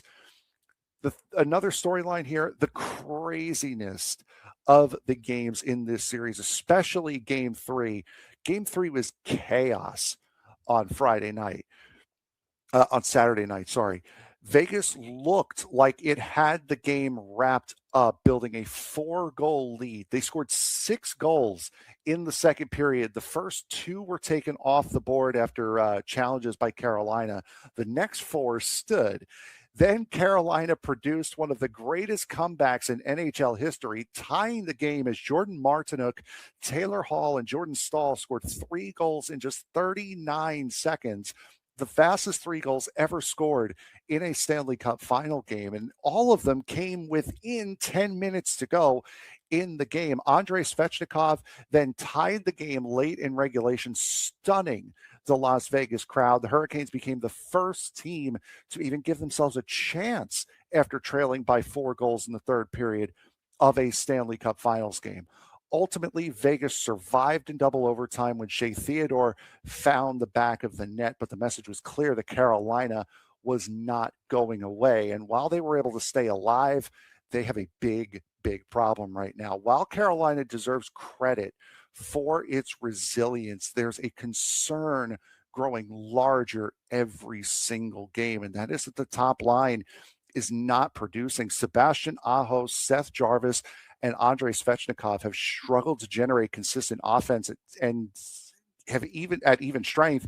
And throughout much of this postseason, Sebastian Aho also gave up a penalty shot opportunity to Mitch Marner, which was saved in that Game 3. Coach Rod Brindamore has publicly acknowledged that the lineup changes are being considered. When you're facing a team as deep as Vegas, your stars really have to star, something I know we're very familiar with here in San Diego. If Carolina is going to come back in this series, then it starts with its stars taking control.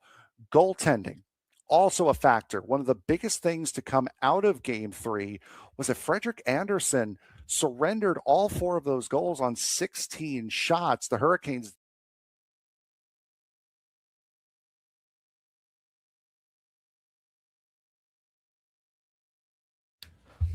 11:23, broadcasting live at the Bill Allen Studios. We know how. All of our guests join us on the SDCCU fan hotline. It's not Big Bank Banking, it's better. We will have a couple more guests joining us later on today. Mark Neville, Sports San Diego CEO, is going to come on. We'll talk about NASCAR. We'll also talk about the Bill Walton Classic that will be coming up in November. San Diego State got their opponent. We'll talk more about that with Mark in the 1 o'clock hour. Bob Scanlan will finish the show with us at 1:35. Talk about the Padres and their off day in Baltimore. But we do want to get back to your phone calls. 833-288-0973, 833-288-0973. Let's get out to Mike in Claremont. Mike, what's going on, man? Mike, you there? He ain't there. I thought we got a lot of good insight out of Pete Zamora there, Frank. The manager of the El Paso Chihuahuas. I mean, he talked about those players, but a lot of different things to discuss with the moving parts of managing a minor league team. Yeah, that was fantastic.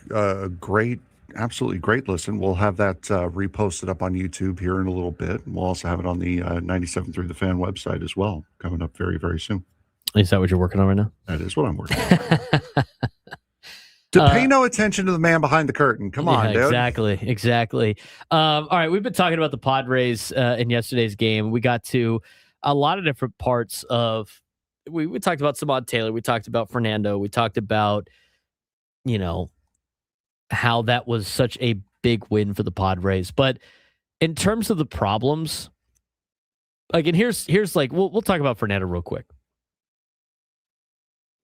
Walk-off homer was more than just the game winner for him yesterday. I mean, it was, I think, a little bit of validation. The weird Tatis stat that Kevin Acee put in his newsletter, despite crushing baseballs all year, it's only 2 home runs this season, yet 42 balls hit 105 miles an hour plus, 10th most hard-hit baseballs in Major League Baseball. Among players with 40-plus hard-hit balls, almost everyone else has 8 to 11 home runs, and Tatis has only 2. That's remarkable to me. I mean, obviously it's the swing path and everything like that. I mean, he's hitting the ball on the ground. It's hard to hit the ball over the fence when you're hitting the ball on the ground, but he is hitting the ball that hard. But since May 19th, he's got a 383 batting average, a 944 OPS, and the underlying metrics suggest that Tatis has been far better than his home run total indicates, which may be the beginning of a positive regression that we've been waiting to see all season. I think you're at the beginning part of this regression, as we've seen the last couple of weeks. I mean, since May 19th, he's almost hitting 400, and that's not really surprising to me after watching these games each and every day, where he just looks like he is just lacing the ball all over the field. So when you look at Fernando, I think he's back. I really do. I mean, I would be shocked if you ever saw a 40 home run year out of Fernando again. I would be totally surprised, but I don't imagine it to be the case. I think you're going to see a lot more 25 to 30 home run Fernando Tatis Jr. seasons. You're not going to see that this year, but it would not surprise me if Fernando ends this season with 15 home runs. He's got 2. It's taken him a long time. I get that, but I feel like he is close to just really going on even more of a tear than he actually is. I mean, he's got his average up to 280 now. His OPS is still really low, but his OPS since May 19th has been 944. The underlying metrics, again, suggest that Tatis is far better than his home run total indicates, and I think that's going to change. But out of all the positives from yesterday, their biggest problem still remains. And even after the dramatic win, the issues haven't disappeared. The offense still needs help. And you need help from Manny Machado, and you need help from Jackson Merrill. And when we come back, we're going to discuss that. Braden Surprenant Show, Static Numbered Sports Station 97 through the Fan. Ben and Woods.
11:33 on a Thursday. He's Frank Marchese. I'm Braden Surprenant. It's the Braden Surprenant Show, setting his number sports station 97.3. The Fan. We're talking about some of the Padres' biggest problems that they have. They still remain after yesterday's win. I thought yesterday was a step in the right direction. I thought yesterday, as much of it, as much of a must-needed win as you could potentially get for a team in June.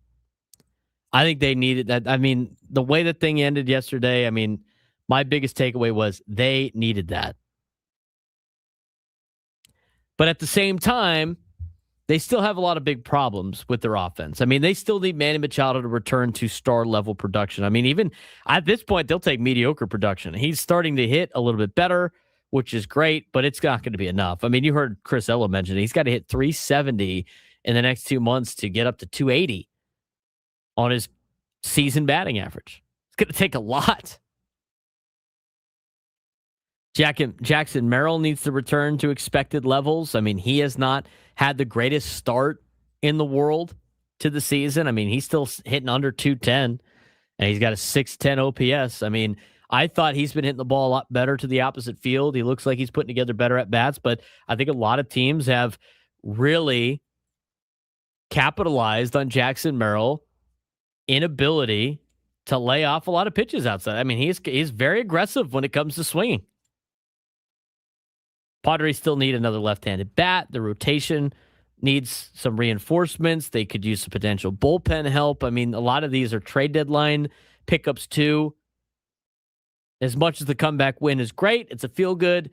It doesn't eliminate some of the flaws that the Padres currently have. It just reinforces that the team still has fight while waiting for key players to get going.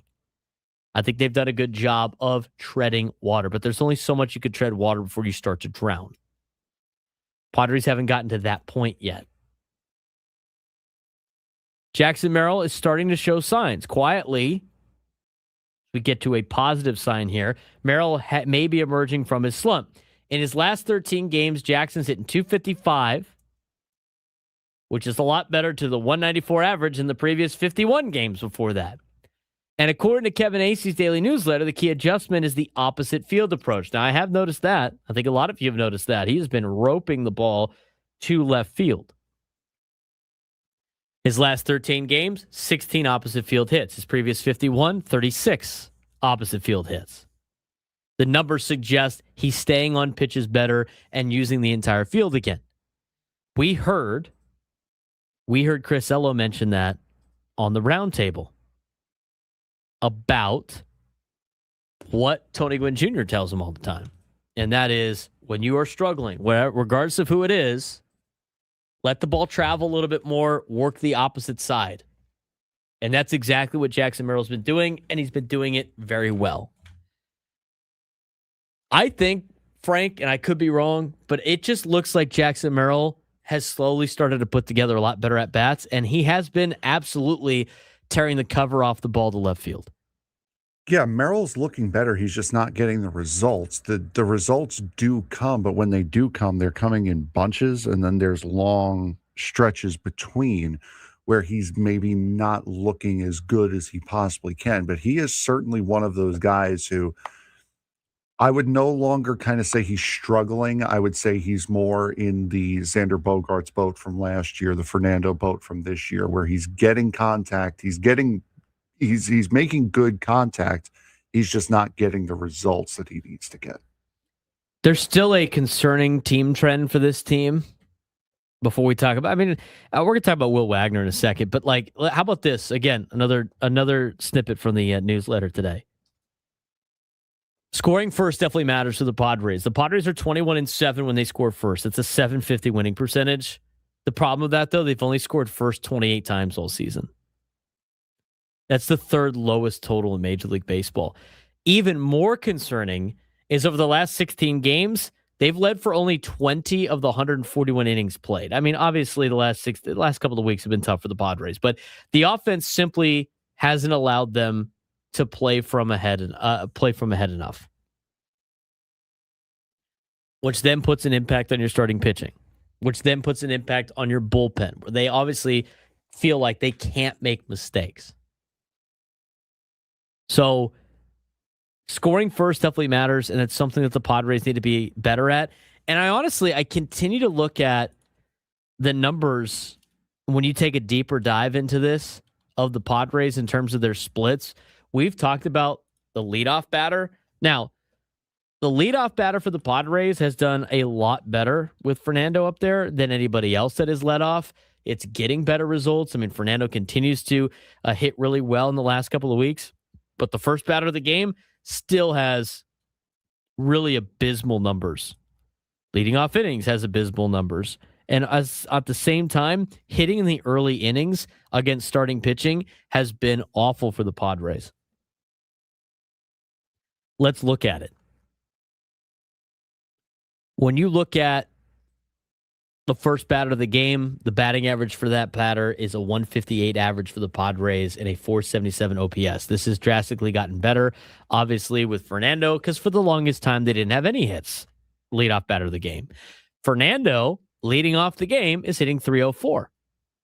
So he's obviously made those numbers a lot better.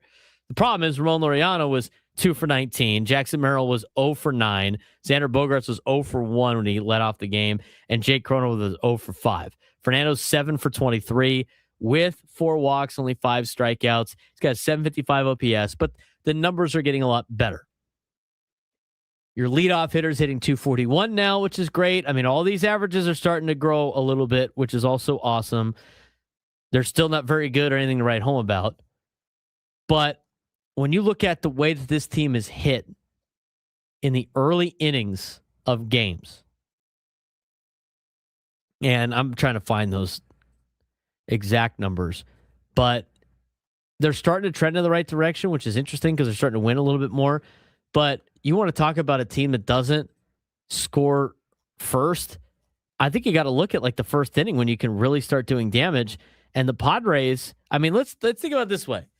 When the Padres score first, they're 21-7. They've only done it 28 times where they've scored first. It's a huge stat in Major League Baseball. The team that usually scores first most of the time ends up winning. It helps with a lot of different things. So in order to score first, you got to score in the early innings. Well, the Padres so far this year in the first inning have hit 164 with a 525 OPS. They have scored 16 runs in the first inning. In the second inning, they're hitting 189 with a 519 OPS. I mean, it takes them a little bit to get going. They got to get to the fourth inning before they start putting up somewhat of an average that's decent. I mean, 8th and 9th inning is crazy how good they've been in the 8th and 9th inning. I mean, maybe we could do the comparison too of like where the Major League Baseball splits are for that. But I look at this Padres team, and if a big talking point is scoring early, you know what you can't have? You can't have 6-pitch first innings. So maybe the approach in the first inning has to be a little bit different. I mean, I get it. They've been attacking fastballs as of late. They've been aggressive when it comes to swinging early, which I think that's fine. I don't mind that overall. But in the first inning, it just seems like the Padres have given a lot of teams and starting pitchers the opportunity to really settle in. I mean, even yesterday against Brady Singer, like they didn't really hit Brady Singer a ton. And he was one of the worst starting pitchers in terms of his statistics in Major League Baseball. I mean, he entered yesterday with a 5.89 ERA. How many runs did they get against Brady Singer? Off the top of my head, I can't think about it, but they got two. They got 2 earned runs in 6 innings. Brady Singer also struggled to get to the 6th inning for most of his outings this year. Yet he goes 6 innings. He gives up 2 earned runs on 6 hits. He only walked 1. He punched out 5. I mean, dropped his ERA from a 5.89 to a 5.61. Maybe they should take some pitches in the first inning a little bit more. Grind out some at-bats. I mean, the Padres' first inning numbers are awful with a 164 batting average. I mean, just for context, I think we got to add this for context. I mean, you got to look at how everybody else is doing in Major League Baseball in the first couple of innings. I mean, because you can look at the league splits. But to me, it's like, I don't know how you can go about scoring first if you don't do a lot of damage in the first couple of innings of the game. I mean, when you look at the overall numbers for Major League Baseball teams, they're hitting 241 in the first inning. The Padres are hitting 164. In the second inning, they're hitting 232. In the third inning, they're hitting 241. Major League Baseball. I mean, most of the numbers across the board per inning, obviously because it's going to balance out with averages, hitting around anywhere between 232 and 250 something. Extra innings, they're hitting, Major League Baseball teams are hitting 273. But the first 3 innings for Major League Baseball teams, they're hitting 238. That's the league average. For the San Diego Padres, the first 3 innings, oh, well, you know what? Maybe they're actually doing a lot better than I thought. Nope, I lied. I was looking at the wrong number.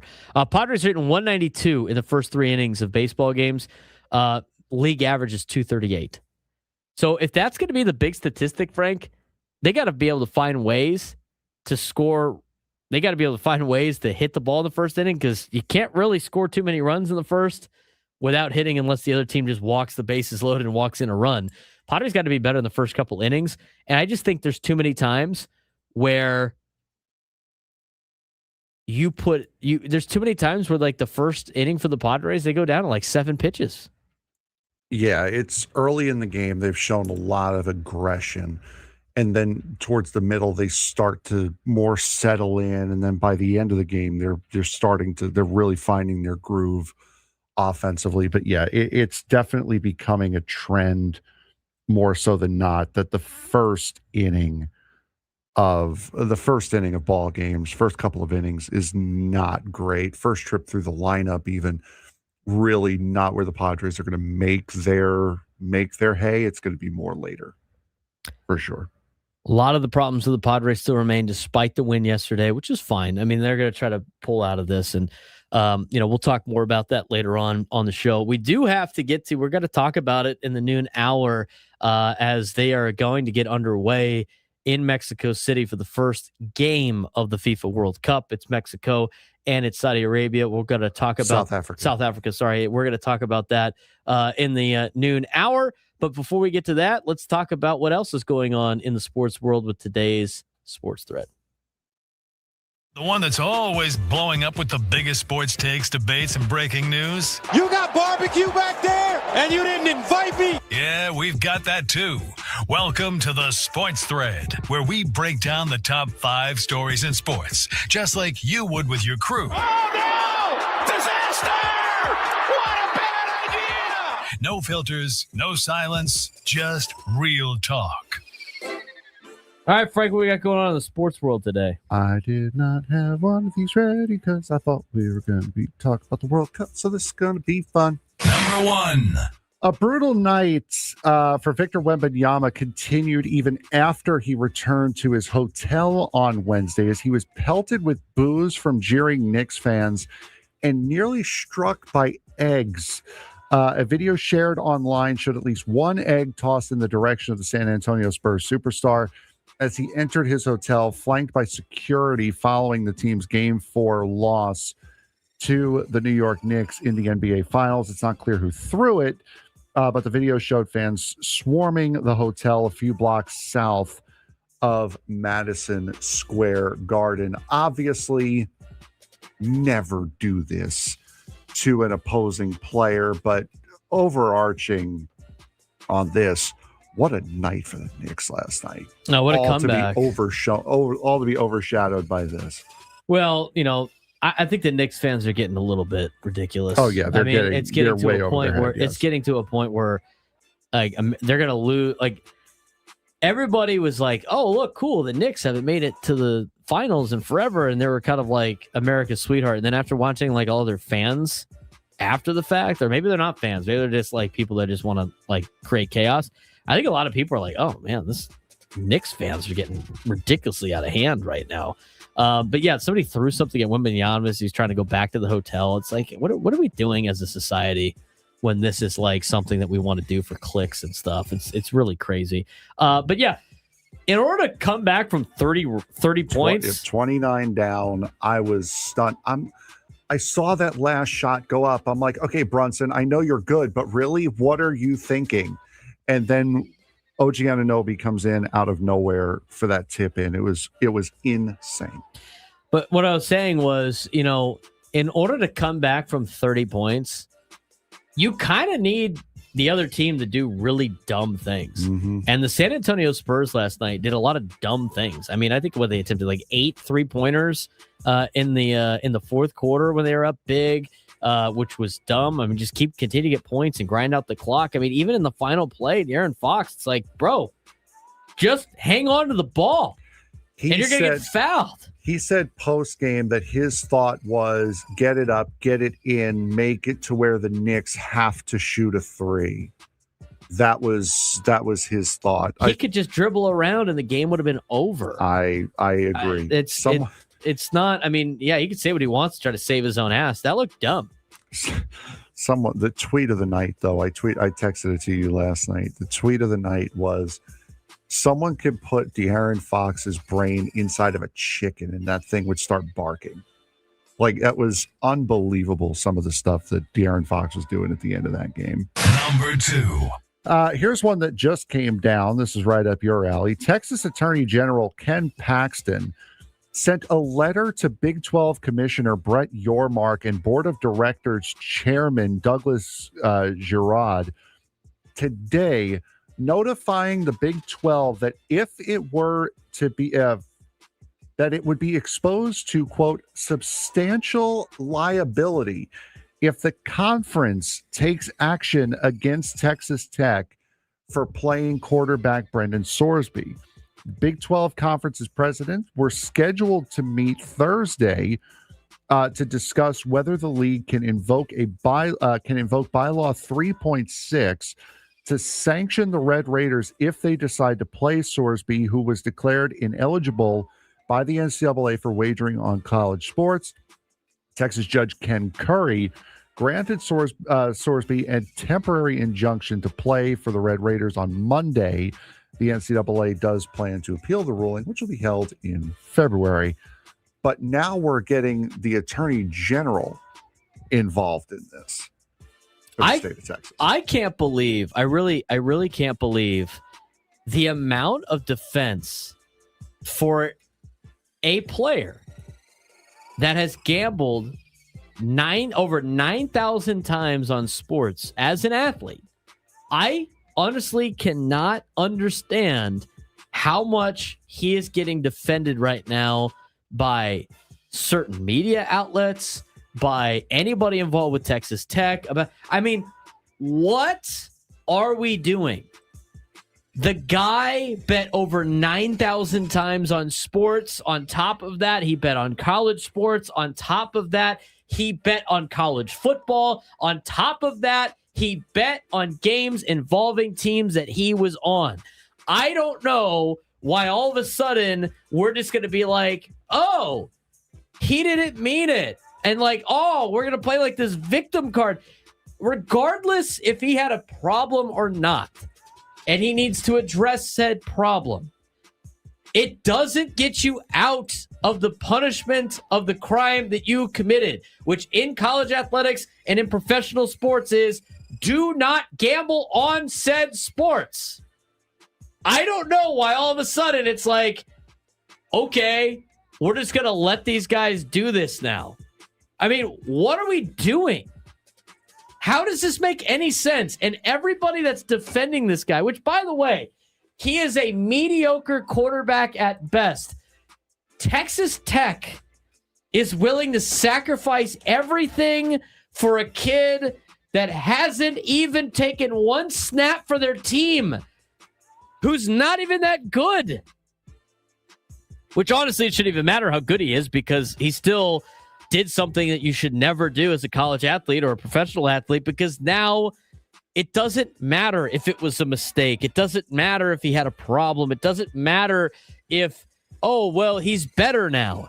None of that matters. What matters is the integrity of the game. And now every single time, if he ends up playing, every single time, people are going to question whether or not the game is legitimate or not. This is a big problem for the Big 12. And I can't believe Texas Tech is sitting there going like, oh, well, you know, we have just gotten so good that everybody wants to cut us down. No, it has nothing to do with you, Texas Tech. Go find somebody else to play quarterback. I can't believe they're doubling, tripling, quadrupling down on this. It's stupid. It's stupid. There's nothing other to say. It's just stupid. And, oh, by the way, like, oh, well, you're going to have all those litigation problems. It says in their bylaws, there's rules in place of what happens if you do this. It's very simple. I mean, at this point, I would imagine that the Big 12 eventually is going to get to a point where, like, you know what, dude, he could be on the team. That's fine. But as soon as he plays in a game, you're going to have to forfeit that game. I don't know why you would risk any of that for this guy. The Texas Tech could literally do the simplest thing, just be like, you're not playing for us. What is that going to do? I mean, he's already getting sued by Cincinnati for $1 million in NIL problems because he left. I mean, this guy is in the middle of all these lawsuits. Like, what do we think is going to happen? I mean, this is getting terrible. It's getting terrible. And again, it has nothing to do. This is where you can't compare the two. This is not because there's gambling ads on commercials. It's not. In order to play college football, you have to not bet on things. It's pretty simple. It's pretty simple. Anyway, 833-288-973, 833-288-973. World Cup about to get underway. We'll get you a preview when we come back.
New lunchtime hour of the Fan. He's Frank Marchese. I'm Braden Surprenant. It's the Braden Surprenant Show. Standing from Sports Station 97 through the Fan. I have to address this. I can't believe that we're at this point. I mean,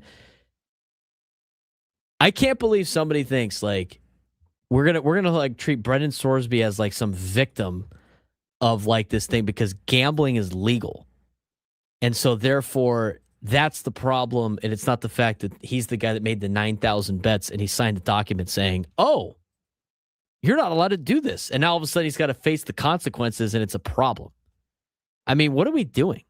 I literally read exactly what the words were. Do you see these comments on the YouTube chat? No, I was working. But I'm just saying, like, it's the whole like situation. It's like, well, it's not him that really. It's the gambling that's the problem. It's because they run all these ads on during the games. It's like you're allowed to gamble. That is legal in a lot of states. You're allowed to gamble, but there are certain rules for people who are not allowed to gamble in order to do certain things, because you cannot gamble on sports if you participate in sports. I don't understand what's so difficult about that. It's legal to drink after the age of 21.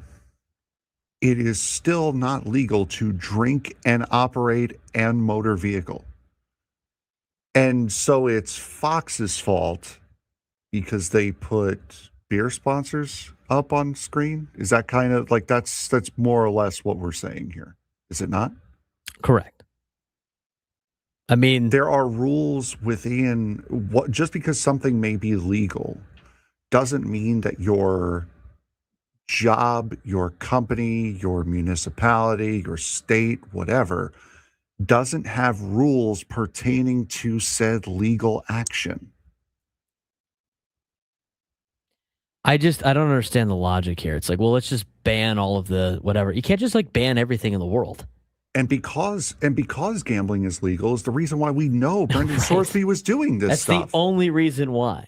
It's the only reason why. Much in the same way the NBA stuff that came out before the season started. Correct. That the only reason why we know what happened is because gambling was made legal, and there were checkpoints that were put in to flag certain things, and it worked. Nobody's upset at the fact that the guy made a bunch of bets, which, by the way, he also did that under a different name because he was doing underage gambling as well, which is also illegal. But the fact of the matter is, as an athlete, you're not allowed to gamble on sports.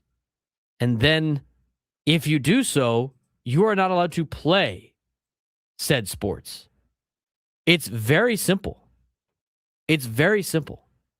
He did that 9,000 times. And now people are upset that his career is over. And the only reason, I want to be honest with you, Frank, the only reason why Texas Tech is upset? Because it's going to cost them $5 million. Yes. That's the only reason why they actually care about this. They don't care about that kid. They don't care about the fact. I mean, he is a solid quarterback that's making $5 million. If it didn't cost them $5 million and now they got to go find a new quarterback, they wouldn't care. I'm going to tell you right now, if this guy was like their punter, they just would have cut him. It wouldn't even be a problem. So again, like, it is legal to gamble on sports. People find it to be fun. But not everybody is allowed to do that. And what you can't do, especially in a free world society that we live in, you can't just like ban everything because one guy ruined it. That one person has to suffer the consequences for their actions. And I don't understand this world where it just gets to a point where it's like we have to blame everybody else but the guy that actually committed the, I wouldn't say crime in this particular case, but committed the penalty. He willingly knew what he was doing. You want to talk about, it's funny, like we always get these people, you got to hold these people accountable, but we don't want to hold this guy accountable. I mean, what are we doing here? But he threw the football good. Yeah, exactly. I don't understand anything that the comment is really saying. I mean, can you figure out what he's saying? It doesn't make any sense. But the react's like, you can't just be like, oh, the root of the problem is just gambling. Let's just so he had lose the gambling. Wait, so he had an avenue to gamble. Okay. What does that mean? So that's what the comment was. He had an avenue. He had an avenue to gamble. Right. I have an avenue to drink, but I also know that if I do that on air, I could get fired because it's a rule. You don't drink here. Correct. Like, and the whole thing is, even if it wasn't easily accessible, he still has an avenue to gamble. He could have still been doing this. Like, yeah, obviously making it a little bit more easier makes it more difficult to say no to those decisions, but the individual had to make his own decision. He did not care at the time. He did not care. He was warned. He did not care. He still made the decision. It's not big gambling's fault. It's not. It's not big gambling's fault, if you want to call it that, the industry, that this guy did this. He made those decisions. He made those decisions. I don't understand. I don't get it. I don't get it. It's not illegal for me to gamble on the Padres right now. It's not. It's not a company rule, at least that I know of. It's not. But I have the self-control to not do that. I don't do it. And I see the same FanDuel. I see the same DraftKings. I hear the same Prize Picks ads that everyone hears Ben do. I hear the same Kalshi ads that you do. I hear all the same stuff. I choose not to do it. I have the self-control to be able to not do it. He's going to a different level of, like, it's just all vices should be banned situation. Like, that would be the macro, right? Wouldn't that be the macro? Like, wouldn't you, like, you would at that point, you would eliminate all vices in the world. You just can't do that, though. I mean, you can't continually ban things to make them magically go away. And what happens if you ban things? Let's take a look in history. Yeah, without getting we banned alcohol. Correct. How did that work out? Yeah, what happened? People still drank. They just did it illegally. That's you. If you ban something that people do legally, they're gonna find a way to do it illegally. But that's the thing. It's like, you can't. What makes this nonsensical is the whole, like, we as humans created gambling and therefore it's a big problem. It's like, I mean, do you know how the world works? I get, like, you might be, like, angry at, like, big gambling companies, and, like, that's like every big industry. This is not a crazy thing. You have the choices. This is what like makes our country, I think, so great, is the whole free will, free choice. You have the choice. That doesn't mean your choice doesn't come with consequences. Mm-hmm. In this country, it's great. You have the opportunity to do whatever you want. You have the choice to do whatever you want. That's what makes it a free country. That doesn't mean there's no consequences for your actions. If you eliminated all vices, hey, wow, Calvin Fauché out there pitching for the Marlins. Hopefully, he shuts it down. If you eliminate all vices, those vices are still going to exist for humans because they're going to participate in those. And I think, without, again, I don't want to make this political, but, like, there are two major talking points for both sides of the political aisle that are the exact same, and I'm not going to mention them, but one side is really passionate about one thing being legalized because if it doesn't happen, you're going to have all these underlying conditions. And the other side has the exact same thing. And right now, they're both legal and illegal in multiple states. And I'm not a believer in, like, legalizing everything because there's a lot of things that I don't think have too much of a benefit of legalizing. But there are some things that I think you got to let people choose on. And if you don't make it legal, then it goes somewhere else. And the big reason why all of these guys are getting outed right now in gambling stings is because it's getting flagged because it's legal. So there's a lot of industries that are mean and scary and everything like that. In my opinion, people have the opportunity to make their own choices. That doesn't mean it comes without consequences. And for Brendan Sorsby, he made a stupid choice, and he has only himself to blame for it, not the fact that he has an outlet to gamble. You have the choice. I mean, we have the outlet to gamble. We have the outlet to do a lot of things. But sometimes you have to own up to the choices you made and understand that when you play stupid games, you win stupid prizes. And right now, Brendan Sorsby and Texas Tech,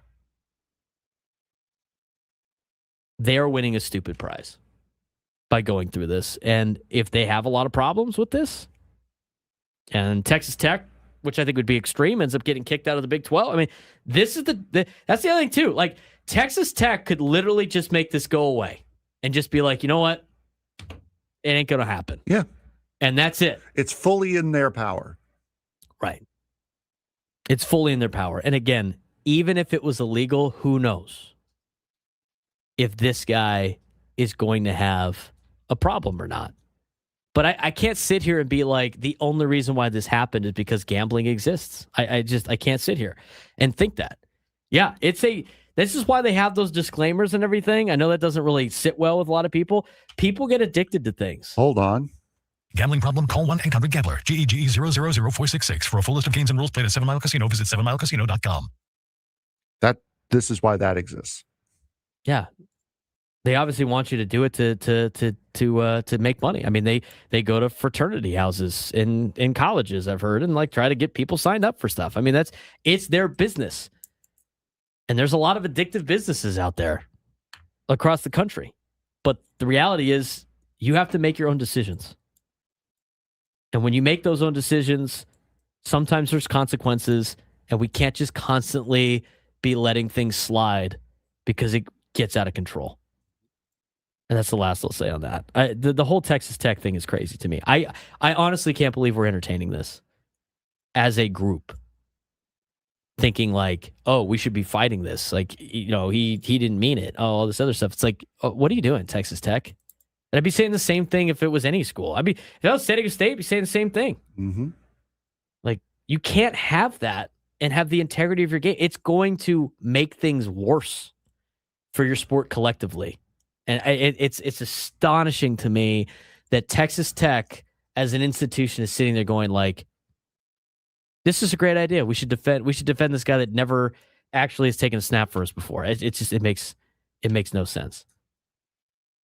And I don't necessarily know if sports gambling is ruining sports, but I will say this: it's definitely exposing the bad eggs and the bad deals because it's now legalized. I mean, there are some positives this as well. 833-288-973, 833-288-973.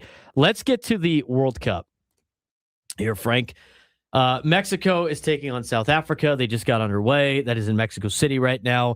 We kind of have we're going to start kind of the preview, and then we'll dive into a little bit more in the next segment. But we got all the groups out there. Right now, this is the first match of the entire tournament. We are in the group stages. It's Mexico and South Africa. Since you are our soccer. Oh, wow. Mexico's on the board. There you go. 1-0 Mexico to get things started in Mexico City. They just about scored in the 5th minute, and now in the 9th, they finally put it past. So they've really been pressuring South Africa, and Mexico is expected to go through in this group. But yeah, this is early days. 9 minutes into the World Cup, we have our first goal. It is Quinones scoring, number 16 for Mexico. Puts it through. Oh, that's tap out, just lazy play from the South African defense, and Mexico capitalizes. That's a massive mistake early on. Okay, before we dive into some of these group stage pools, and there's try to see if we can find a pool of death and all that other stuff. For our audience that might be just into soccer, doesn't really know, how does the group stage work? It goes to, you play round robin style in the, 12 groups that there are. And then from there, the top 2 advance into the round of 16, if I'm not mistaken. No, this year they expanded the World Cup. It's 48 teams now for this one. So every team will play each other once. Every team in the group. So Mexico will play South Africa, South Korea, and Czechia once. The top 2 point scorers, same way you score points in your individual leagues, 3 points for a win, 1 point for a draw, no points for a loss. The top 2 in each group will go on to the next round. And I honestly, with the way they've advanced it, I'm not sure how they're going to do it this year. But I know round of 16, round of 8, those are single elimination. But here's the deal. So with all of this, obviously, what do you get to tiebreak? What is the tiebreakers for all these?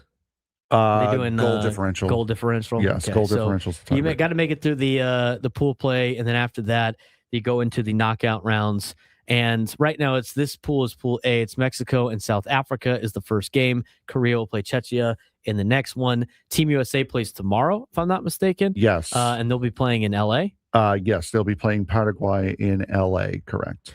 So we are finally underway in the FIFA World Cup. It's going to be fun to watch here in the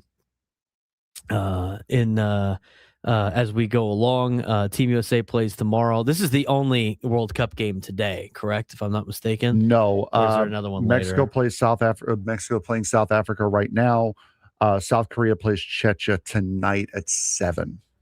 Okay, and then you have 2 games then you have 2 games tomorrow. You have Canada versus Bosnia Herzegovina tomorrow at noon, and then USA Paraguay at 6.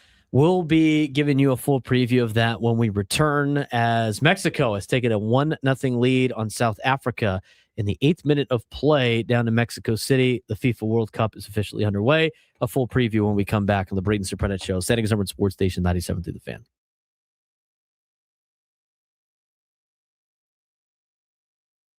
Denny Hamlin just pulled off one of the most impressive wins of the NASCAR season. After winning pole at Michigan, Hamlin was forced to start dead last because of unapproved adjustments to his car. Most drivers would be fighting just to finish in the top 10. Instead, Hamlin drove all the way through the field, took the lead late, and won by more than 11 seconds. The victory was his 63rd career Cup Series victory, tying him with the late Kyle Busch for 9th on NASCAR's all-time wins list. After the race, Hamlin honored Busch by carrying a tribute flag during his victory celebration, creating one of the most emotional moments of the season. The win also tightened the championship race dramatically as Tyler Reddick suffered his first DNF of the season, cutting his points lead to Denny Hamlin from 97 points to just 51. With 11 races left before the playoffs, the championship fight is officially on, and if Hamlin keeps driving like this, the rest of the NASCAR garage should be very, very concerned. Denny Hamlin charged from last to first for the second week in a row. The biggest story of the weekend came from Michigan International Speedway, where veteran Denny Hamlin delivered one of the most impressive performances of the season. After winning pole, Hamlin was forced to start from the rear of the field due to an unapproved adjustment made to his car after qualifying. Early on, it appeared as though the task might be a bit too much, as he spent most of the opening stage mired in traffic. But through small adjustments and elite long-run speed, Hamlin steadily worked his way through the field. By the final stage, no one could match what the number 11 Toyota team was doing. Hamlin led the final 39 laps and cruised to his 3rd victory of the season, winning by more than 11 seconds. The triumph marked his 63rd victory of his NASCAR Cup Series career, tying him with the late Kyle Busch for 9th on the all-time wins list, a record that Kyle said earlier this season Denny Hamlin would most likely eclipse during this season. The victory carried extra emotion as Hamlin celebrated with a Kyle Busch tribute flag, very much like what Jeff Gordon did at Phoenix in 2008 with a Dale Earnhardt flag after he won the race there, honoring his former teammate following Bush's passing just a few weeks ago. Michigan had a lot of playoff and championship implications this season. Michigan also brought major movement in the championship standings. Championship leader Tyler Reddick suffered his first DNF, did not finish, of the season after being collected in a multi-car accident, while Hamlin capitalized with the victory. Hamlin was also involved in that wreck. He just did not get any damage to his car. As a result, Hamlin cut Reddick's championship lead from 79 points to 51 with just 11 races remaining before the playoffs. That's still a full race plus coverage for Tyler Reddick, but he went into that race with 2 races plus worth of coverage. Now it's just 1, and that means a heck of a lot. The playoff bubble is also tightening dramatically as only 26 points separate Shane Van Gisbergen in 14th place from Joey Logano, who is in 17th, making every point critical moving forward. Coming out of this race, it was a race of attrition, and you saw it early. 11 caution flags. This was the most that the track has ever seen in one race. A 20-minute red flag after a very, very hard impact by Christopher Bell and Chase Elliott with about 50 laps to go. That actually broke the safer barrier, so the red flag was to repair the damage to that barrier, pull the steel part of the wall out, and replace the styrofoam blocks behind the wall, stuff you will see coming up in San Diego in a couple of weeks. Multiple multi-car crashes all throughout. Major incidents involving Chase Elliott and Christopher Bell, as I mentioned before, battling for second. That's the one that broke the wall. In the end, patience and experience proved to be just as important as speed. For the Craftsman Truck Series with the O'Reilly Auto Parts Series off this week, the Craftsman Truck Series, Corey Heim continued his dominant 2026 season with a dramatic victory in the Truck Series at Michigan. The reigning series champion held off teammate Caden Honeycutt in a thrilling last-lap battle, winning by just 65 hundredths of a second. So very, very close finish. The victory was Heim's 26th career win in the Craftsman Truck Series, and added yet another track to his growing list of successes. Heim has now won at 22 different racetracks in the Craftsman Truck Series, something that only Ron Hornaday Jr. can say in the series. This win comes just 1 week after Corey Heim announced that he will join the Cup Series in 2311, racing full-time for them next season. So this performance served as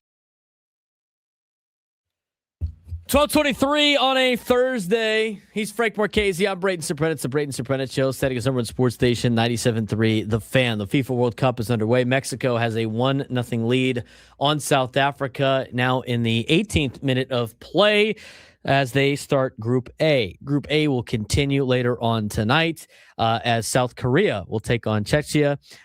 This is a pretty balanced group in Group A. We're going to talk a little bit about some of these groups as we give you a World Cup preview. We'll continue this a little bit more in the 1 o'clock hour. Bob Scanlan's actually going to join us in the next segment at 12:35 before we get to Mark Neville at 1 o'clock. So it'll be a quick little preview of the World Cup here, and then we'll talk more about the groups specifically in the 1 o'clock hour. Let's ask you, I do want to ask you this, Frank, because, you know, my group chats are blowing up with the World Cup. I mean, you got the text from Hamby about him driving around, and all of a sudden he hears all these bars erupt because of the goal from Mexico. You know, this is a fun time. I'm not super into soccer. Okay, I'll watch it, but I like the World Cup. Now, the group chat is a little torn. I got two people going like, hey, I don't really care about soccer. I'm not going to watch any minute of the World Cup. Okay. I think you can even be somebody that's not super into soccer and enjoy what the World Cup has to offer. This is, I mean, if you think the Super Bowl is the biggest sporting event, allow me to introduce you to the World Cup final. There is absolutely nothing in the world that compares to the World Cup, and especially the World Cup final. you will see triple the viewership of the Super Bowl for the World Cup final. This tournament has drawn people and teams from all over the world. It gives nations hope. It also brings them to their knees. So I mean, there's no tournament like this anywhere else in the world, and the history that it has is just it's unmatched, second to none compared to any other sport. Yeah, I think it's fun. I mean, it's not that big of a deal. I mean, you don't have to, in terms of like, being a diehard soccer fan. I think everybody can appreciate the World Cup and getting all these nations together. It means it's such a big deal to a lot of countries. And, my opinion on soccer is it's not necessarily my cup of tea, if you will, but at the same time, I can appreciate the game. Yeah. And I can appreciate this large stage. And I also don't think like, I don't want to be the guy that's like, oh, well, a lot of people I like trying to jump on the soccer bandwagon and pretend to be a soccer person. But I also don't think like, I don't think you should be a hater just to be a hater, with like everybody liking the game of soccer. I just think it's the World Cup's fun. I mean, the Olympics are fun. There's a lot of those sports out there. I just find it funny by some people, like some of my friends will watch the dumbest college games. And watch like random teams play college football on a Thursday night and then be like, oh, I'll never watch the World Cup. It's kind of ridiculous to me. Chris Benitez in the chat. Yes, I do know the Champions League final draws more than the Super Bowl. I'm just saying for the casual soccer fan. And I saw a stat the other day that actually made me legitimately cry. You were in actual tears. I was in actual tears. Who said Frank isn't sensitive casings? Since 2002. Oh, yeah, you definitely cried. Shakira, the singer, has been featured in more World Cups than Italy has. Oh, boy. Italy has been to 3, 2002, 6 when they won in 2010. And Shakira's been in 4. I'm sorry to hear that. Yeah. Oof is right. Major oof. Yeah, that's you know what? Didn't they won it not too long ago, right? Yeah, 2006. They won in 2006. Haven't been back since. No, they went in 2010. Luis Suarez bit Giorgio Chiellini on the shoulder, knocked them out of the group stage, and then they have not been back since. And what makes it worse this year is that it was an expanded field this year, and they still couldn't get it done. Yeah. But hey, Italy won the under 17 Euros a couple weeks ago, so let's get excited for that. Sounds like Italy's hips lie then. Yeah, they do. All right, we have some time. Let's talk about Group A in particular, because that's the group that's currently going on. Obviously, being close to the border, I'm sure we got a lot of Mexico fans here in San Diego. They're off to a 1-0 start, as mentioned before. But Mexico, South Korea, Czechia, and South Africa. I mean, this feels like one of the more balanced groups in the tournament. I mean, there isn't a traditional powerhouse in this one. There are 3 teams with legitimate hopes of winning the group. Mexico has home field advantage. South Korea has some top-end talent. And Czechia Czechia should be the sleeper of this particular pool. South Africa does not look very good so far. It didn't sound like they were expected to do a lot, but a very balanced group here for Group A. Yeah, for sure. Mexico and South Korea are expected to be the 2 that come out of here. Czechia, if anything, Czechia beats South Korea. That will be the big swing in the group. So if they win that head-to-head matchup, most likely Czechia will make it. But yeah, Mexico is expected to win this group with either South Korea or Czechia taking the second spot. Yeah, Mexico. Why can Mexico win the group? They're playing at home in front of massive crowds. They won the 2025 Gold Club title. And their manager, Javier Aguirre, knows tournament soccer. Right. I mean, this is a little bit more of a group that is a veteran group. But they have historically struggled when expectations rise. Can they make it through some of those problems that they have had, because despite appearing in 17 World Cups, they've never reached a semifinal, Frank. Mm-hmm. Yeah, no, Mexico's had an unfortunate history as far as the World Cup goes. And this also a big one for Mexico, because Memo Ochoa, this is most likely going to be his last World Cup. He's not starting in the game today. He's on the bench. He is on the roster. But this should be Memo Ochoa's last World Cup, and he has been one of the most incredible goalkeepers that Mexico has ever seen. South Korea has arguably one of the most talented rosters in Group A. How does South Korea win Group A? You have to draw against Mexico and beat Czechia and take care of business against South Africa. That's the way you're going to have to do it, and hope that Czechia gives Mexico enough of a time to where they come out of that match with a draw. Because if you win the other two and salvage a point against Mexico, that would be the way South Korea would win the group. Czechia, first World Cup appearance since 2006. They're physical, they're organized, European side, historically successful football nation. They have some guys that bring some leadership and experience. Very much a sleeper in this pool, but lack of recent World Cup experience might hurt them, especially going against countries like Mexico and South Korea. Yeah, for Czechia, you can never really count European teams out, especially when you've seen teams in their geographical location, like Croatia, having very, very strong, very deep runs into the World Cup. So there is a chance that they can get out of the group. But again, it really relies on, one, not losing to Mexico, and two, beating South Korea. South Africa is going to need a lot of help to make it out of this pool. I mean, they have to beat Czechia, and they try to get a draw against Mexico or South Korea if they want a chance. I will say this: I mean, with the expanded format, third place could be enough for some countries in there, because it's not just the top two.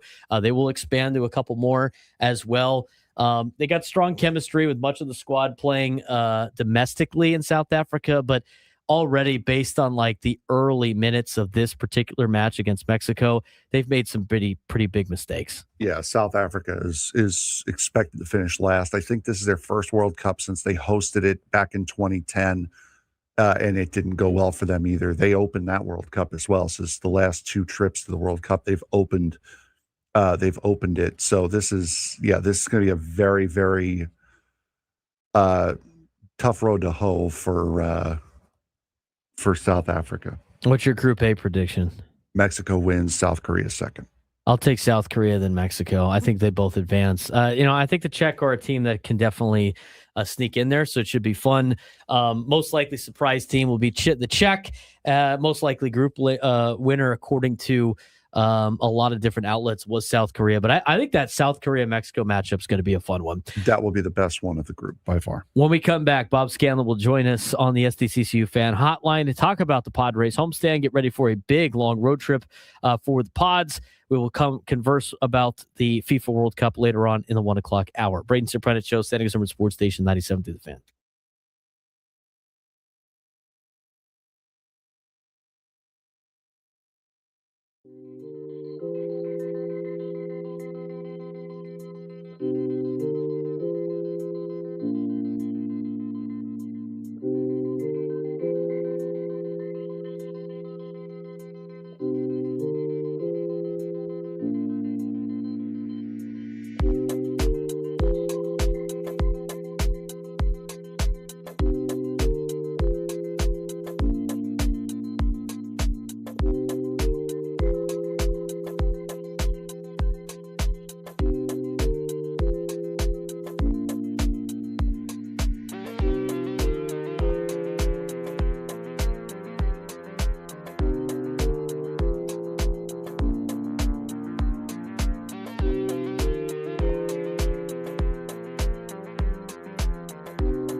All of our guests join us on the SDCCU fan hotline. It's not Big Bang Banking. It is better. Off day for the Padres on a Thursday, but we don't take the day off when it comes to talking with Bob Scanlan, as we do each and every Thursday. He is the broadcaster for the San Diego Padres as we get ready for a long road trip for the Padres here in the month of June. It's always great having an off day and a happy flight, Bob, after a Padres victory, a fun one yesterday on the walk-off winner by Fernando Tatis Jr. You were on the radio call with Jesse Agler during this series. That was a fun one yesterday, a little bit different mojo going into this weekend.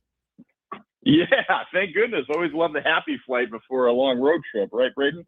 That was a fun one yesterday, no doubt about it. And really one that the Padres needed, right? I mean, it was kind of a tough loss the day before. You had an opportunity to steal one from Chase Burns, and unfortunately they couldn't come up with a big hit when they needed it, but they sure did yesterday. And thank goodness it was Fernando. That was really fun to watch, and for a lot of reasons. Well played game, some good pitching, and obviously anytime you have a walk-off, it's fun baseball, especially when it's Fernando and he gets his shirt ripped off. So everybody loves that when the Gatorade's flying and Fernando's got his shirt off. Well, he's up to hitting 280 now. I mean, I think, I don't like saying, people or teams are back, because I think everybody points to the Texas Longhorns as the running bid joke on that in particular. But, I mean, this is as close to we've seen Fernando play like Fernando these last couple of weeks. He has really turned things on, spraying the ball all over the yard. Sure, he's only got 2 home runs, but Bob, I mean, the leadoff hitter for the Padres. He's not going to hit 40 home runs this year, but he's still hitting at a high level, and it's good to see that his numbers are starting to back that up.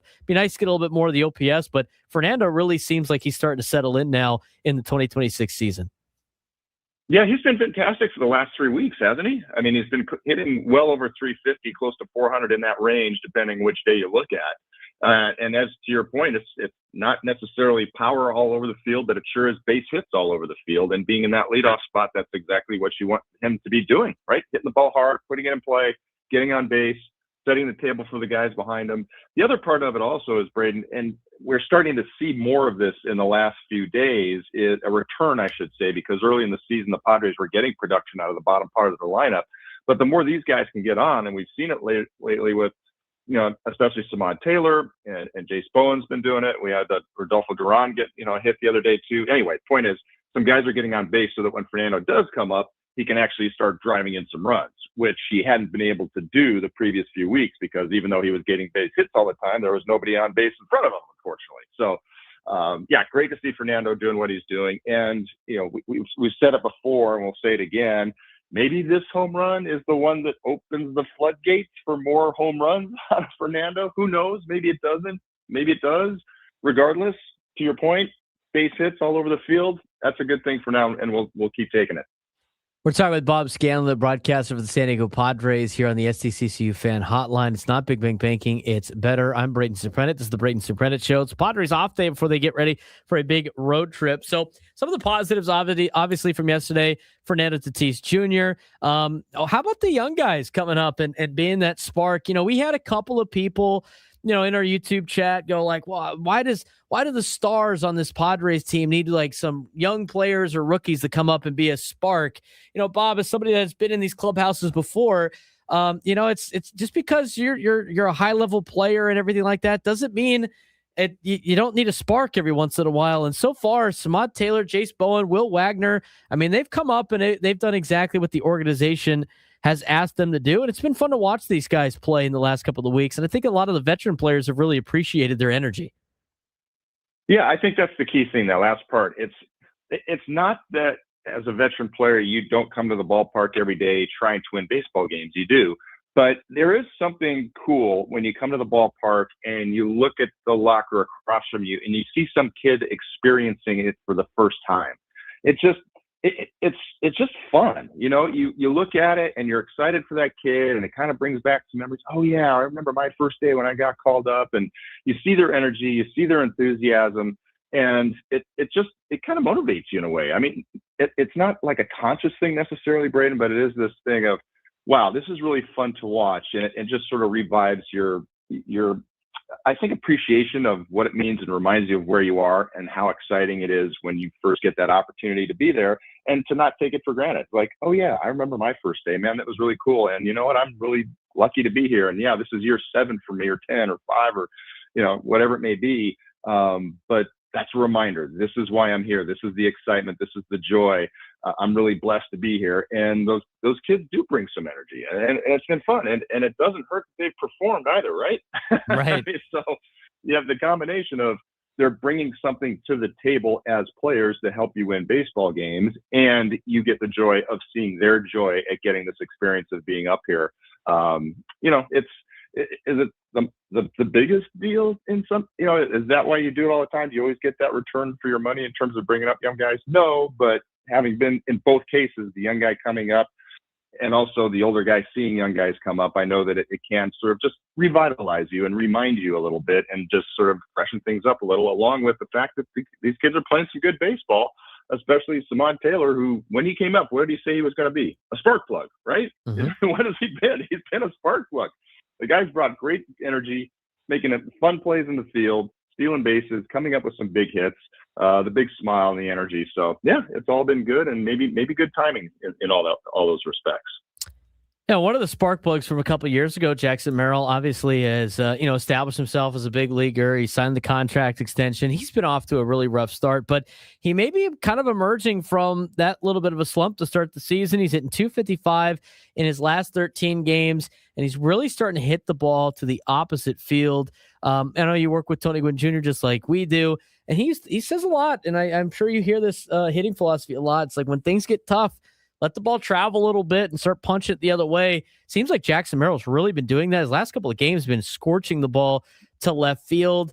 I want to say it's the beginning of maybe him climbing out of this, but we talked about him a couple of weeks ago in terms of the adjustments. It looks like he's starting to be a little bit more patient at the plate, and you might start to see him really play out of this a little bit.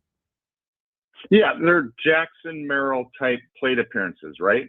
I mean, it's kind of what we're seeing, at least I feel like. And for me, it started, and I'm not saying this is when it actually started, but for me, it came to fruition and really hit me in the face. That last game against Phillies at Petco Park when they're facing Christopher Sanchez, and you've got this nasty lefty-lefty matchup, right? And you're thinking, oh man, this could be a rough day for Jackson, especially since he hasn't had a hit in the last 4 games. And what does he do? He lines a base hit opposite field off Sanchez on a fastball, and then later on he gets one of those nasty Sanchez changeups, and he's able to turn on that and pull it down the right field line. In other words, it was just a great approach against one of the toughest pitchers in all of Major League Baseball right now.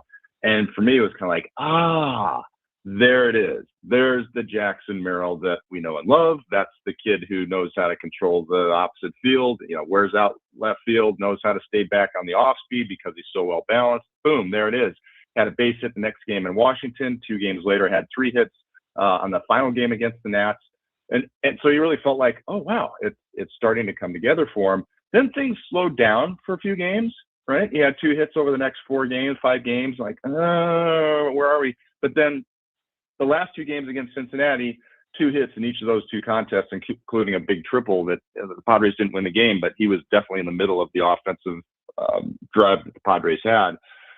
So bottom line is, to your point, I agree. I feel like, hey, things are starting to go in the right direction for him. And it looks like he is more comfortable at the plate being who we know he is, which is able to stay back, let the ball go deep, as you were describing, and hit it opposite field. And we've seen more of that approach out of him lately. And I think that's definitely a good sign, because we all know Jackson Merrill is one of the key ingredients of this offense, not only in terms of getting the hits in the second inning, the third inning, but when he's going well, he's Mr. Clutch at the end, isn't he? Mm-hmm. I mean, isn't that the guy that we've seen, in the 8th inning, 9th inning with the game go-ahead home run, the game-tying home run, all those special moments that we saw in the first couple of years. And, so I think he's an important sort of morale booster also, and the guy that wants the game and wants the team on his back in those key clutch situations when he's going well. And it looks like he's starting to find his groove again. We're talking with Bob Scanlan, Padres broadcaster, joining us on the SDCCU fan hotline on our Thursday off day.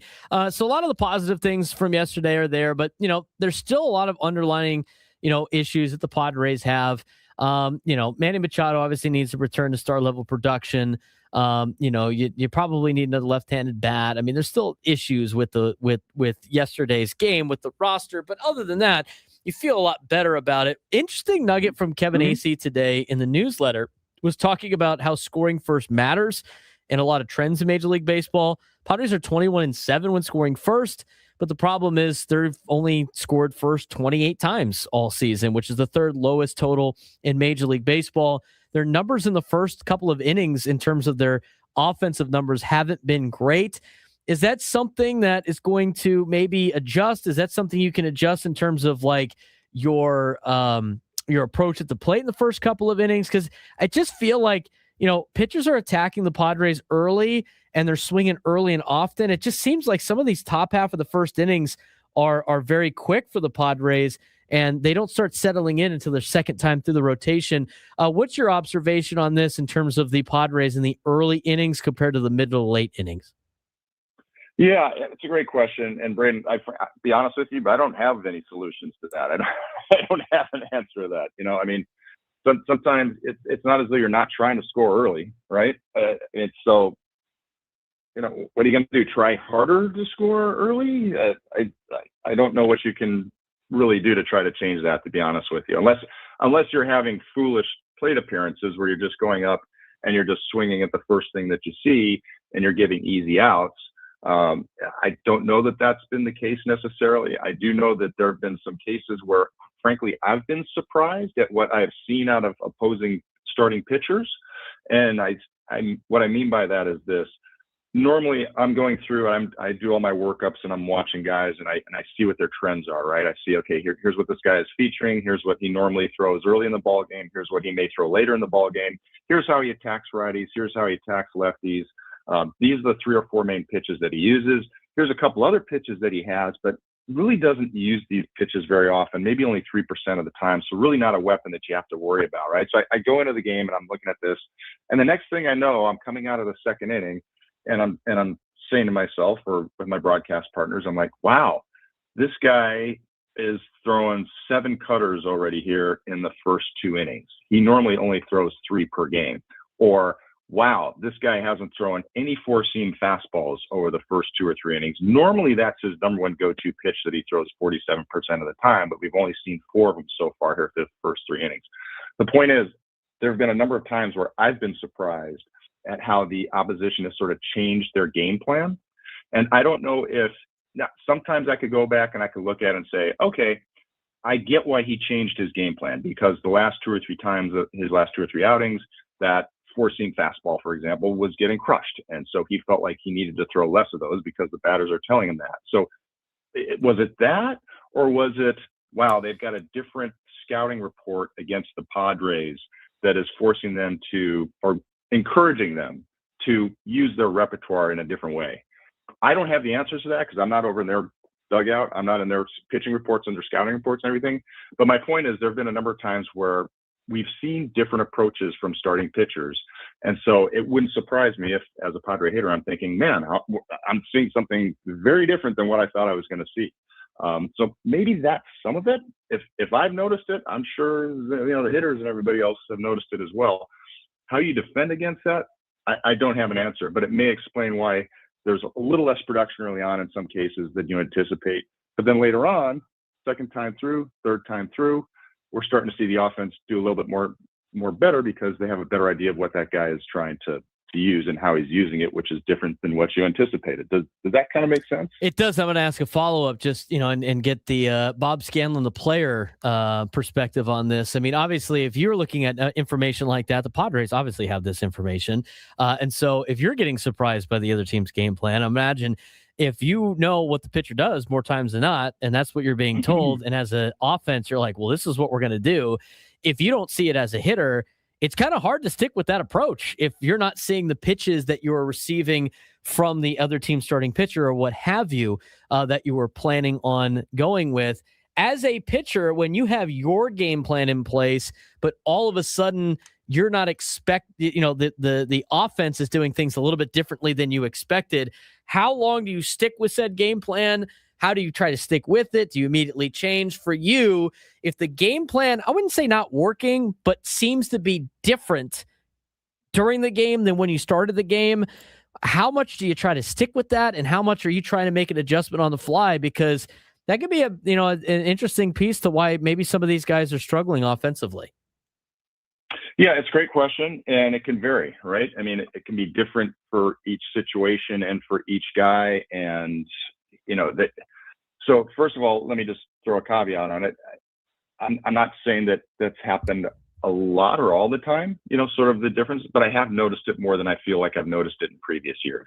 So, and it is a thing. And to your point, so from a pitcher's perspective, I've got to ask myself, okay, these guys aren't reacting to my pitches or chasing pitches or, being aggressive early in the count or whatever it may be, whatever I was anticipating to see and I didn't see. Is this an overall game plan by their offense as a whole, where they've come in and say, hey, Bob Scanlan, he's a sinker ball guy. We're not going to chase anything down in the zone. We're going to force this guy up in the zone. Is it all these guys are in the same program, or is it just I've seen it out of 2 or 3 guys, right? Is this an overall game plan, or is this just a couple guys that aren't doing? So first of all, I'm trying to evaluate, okay, what am I really dealing with here? Just a couple of guys that didn't swing at my sinker? Okay, that's not the end of the world. I can adjust. Or is this every guy now is not? So first I got to try to evaluate that. Then I've got to make a decision, Braden. I've got to make a decision. Okay, they're trying to force me out of what they know I want to do. Am I able to then adapt and do something differently, which may mean going to my weakness? Is my weakness still going to be better than what, their strength in the situation, or am I better off just sticking with what I'm doing and trying to make them succumb to what my approach is? So in other words, I'm a sinker ball guy. They're not chasing my sinker down. Do I start going with 4-seamers? I don't really have a good 4-seamer. Or do I start trying to throw some sliders to get ahead, to get ahead in the count? Do I stay down in the zone with my sinker and try to get them to swing at it? So I think you get my point. There's a lot of different variables in terms of trying to figure out what the approach is. And quite frankly, there are a lot of players that will not adjust. They will not adapt because either they can't, they don't recognize the situation, or they're afraid to, right? And there's other guys that are on the other extreme. One guy doesn't swing at a sinker down in the zone and he starts to panic. Oh my God, I'm not going to get the call this day from the umpire. Oh my God, these guys aren't swinging at it. And they talk themselves into sort of self-destructing because they're reading too much into things sometimes and making it this global issue instead of just, no, that was just one pitch. Let's get back to it. Let me stay here until they prove that they can beat me with something. So I'm sorry for the sort of, I don't mean to have a rambling answer and not be concrete about it, but I guess the point is, to your question, there's a lot of different variables that go into it in terms of you in the heat of competition, in the heat of battle, trying to figure out what is really going on here. Is it real? And if so, what is my best tactic to try to counter it? And that's the fun. That's the beauty and the chess match that we see that goes on in ball games between batters and hitters all the time. Yeah, that's why it's so hard to just sit on your couch and be like, this approach is terrible. It's a lot more than that. Bob, I appreciate the time. No doubt. Thanks again. We'll look forward to talking to you next week. Hey, it was fun talking ball with you guys. Thanks, Braden. Bob Scanlan joining us, the SCCCU Fan Hotline. When we come back, Mark Neville will come on, talk a little bit more about the Bill Walton Classic, as well as what you need to know for NASCAR coming up next week.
not over yet. One more hour to go here on the Braden Surprenant Show. Final hour of this Thursday. We'll be back in action again tomorrow, getting you ready for Padres and Orioles, the first game of a 3-game set in Baltimore. And then tomorrow's show, I'll be off at 2 o'clock and then back on at 3:05 for the Eco Water SoCal Padres pregame show. Yay. Yeah, you get more of me. It's great. It's great. Like an hour break. I'll eat some lunch and get locked into some Padres early baseball tomorrow. Go to Chris will come up next, followed by the Gravy Show. After that, the World Cup obviously going on as Mexico has a 1-0 lead at halftime. But we got a lot going on in the sports world here in San Diego. We don't usually get to have Mark Neville on in almost back-to-back weeks, but we do now because of the fact I made a big announcement yesterday that involves another one of their great events that is getting thrown on by them here in the city of San Diego. We welcome on Mark Neville, CEO of Sports San Diego, joining us on the SDCCU fan hotline. It's not Big Bang Banking, it's better. Mark, beautiful Thursday to you. What's going on? It is a beautiful Thursday, and thanks you, Braden and Frank, for having me on. It's great to have you on. It's great to talk about the local events that you guys continue to knock out of the park that bring fun sporting events here to San Diego that we get to enjoy, but also bring some tourism to San Diego as well. And you guys had a big announcement yesterday with your Bill Walton Classic that you're putting on in November. San Diego State finally has an opponent to announce. Mark, you guys announced it yesterday, but it's great to have a Big 12 school yet again coming to San Diego. Yeah, this was anticipated. When we announced this thing a while back, it was without an opponent for San Diego State's men's team. And so just as a reminder, with the National University Bill Walton Classics on November 7th at Pechanga Arena, and it is going to be the first game will be a women's game between UC San Diego and University of San Diego.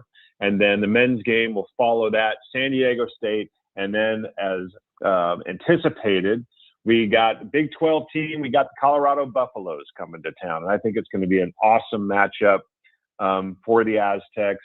And really, on top of all of that, Braden, what we're doing with this thing is we're celebrating the greatest cheerleader in San Diego history in Bill Walton. And not only is he, I think he's the greatest college basketball player that's ever lived, but amazing basketball player. But in addition to that, just an amazing guy, and an impactful human, and certainly a great San Diegan. And this is such a great way to honor him with having a basketball event in his name.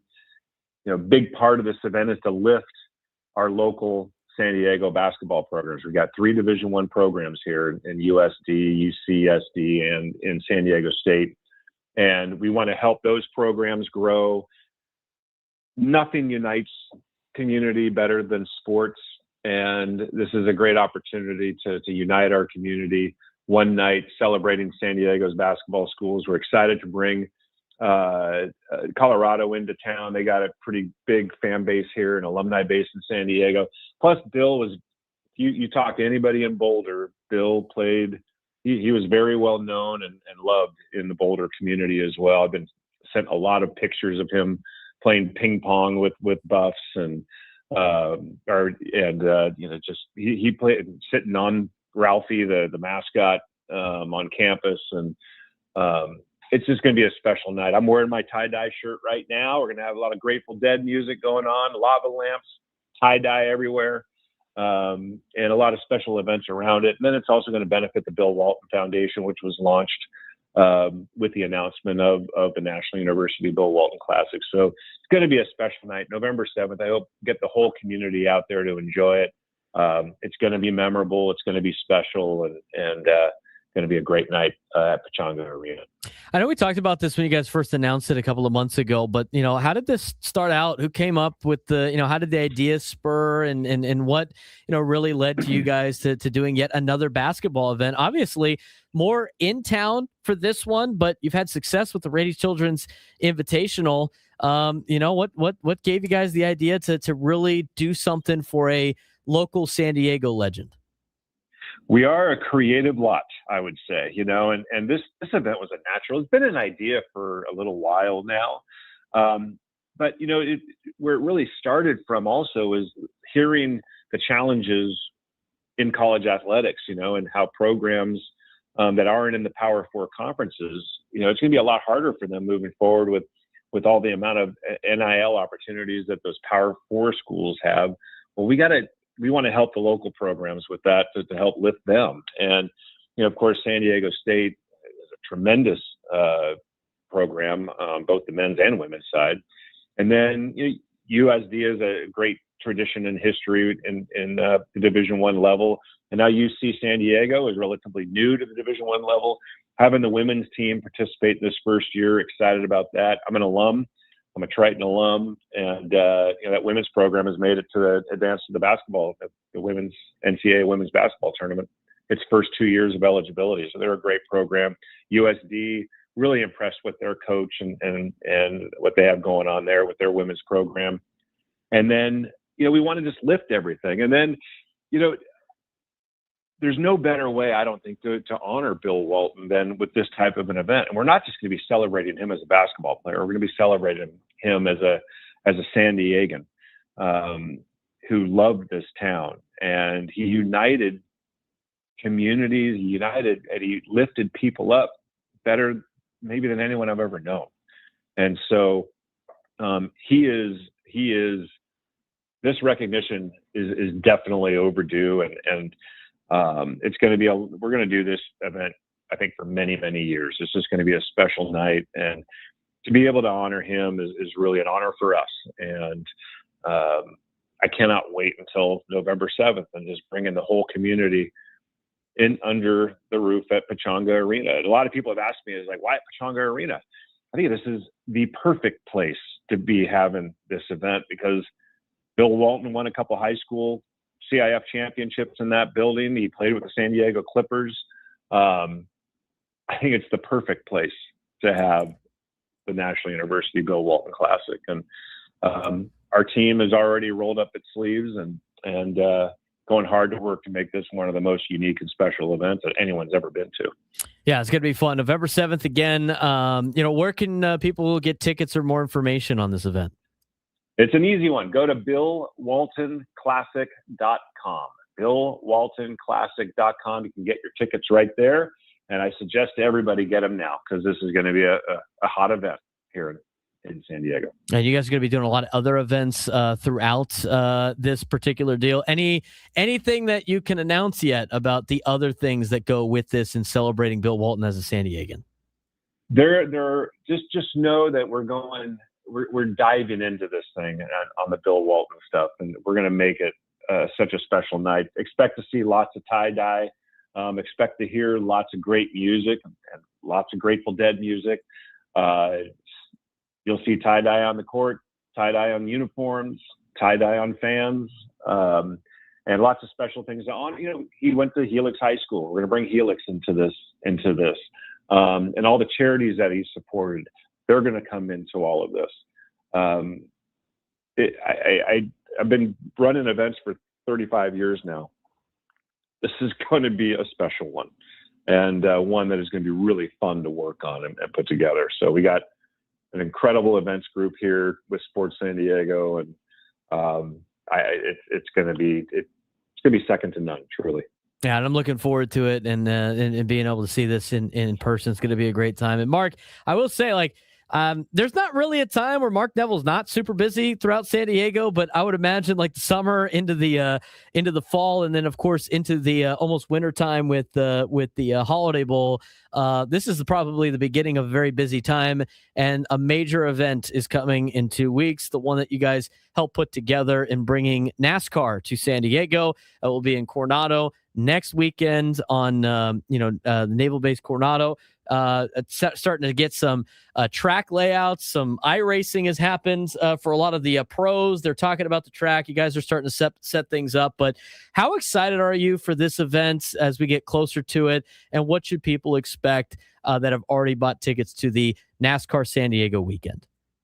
Well, first of all, I'd say expect it to be really loud. So get some earplugs. That's for sure. No, this is an event that I don't think San Diego has any idea what's coming their way. As a lifelong race fan, I have an idea, but doing it out here on the base is going to be so unique.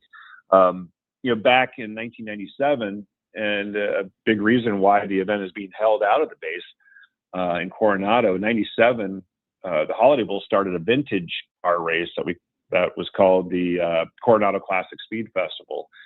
And it was run out there, and that was kind of the impetus for sharing that idea with NASCAR. And I'll never forget, a couple of years ago, we took some NASCAR folks. We couldn't get access to the base on one day when they were here.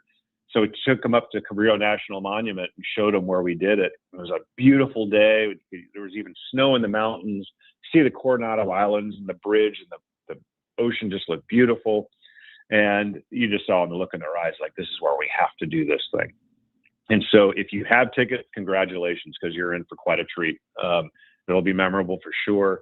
Hopefully it's the first of many years that the event will be happening out there at North Island. But it's going to be a really special event. Of course, I'm looking forward to it. Really, I can't wait for this. And, and we have 2 World Cup teams here in town too right now, that are training for the big tournament. They're going to be here all month while they're in the tournament. New Zealand and Switzerland are in town, and we were involved in the 2 friendlies that were at Snapdragon Stadium over the weekend. We work with STFC and Snapdragon Stadium to bring that together, and that was fun. We've got the California State Games coming up in July and August, for that matter, and then we get into all of our fall events. There's a lot of stuff happening between now and the end of the year, that's for sure. But that's why we're here. We're a nonprofit. We're in the business of bringing tourism driving events to San Diego. We're really proud of what we're doing so far.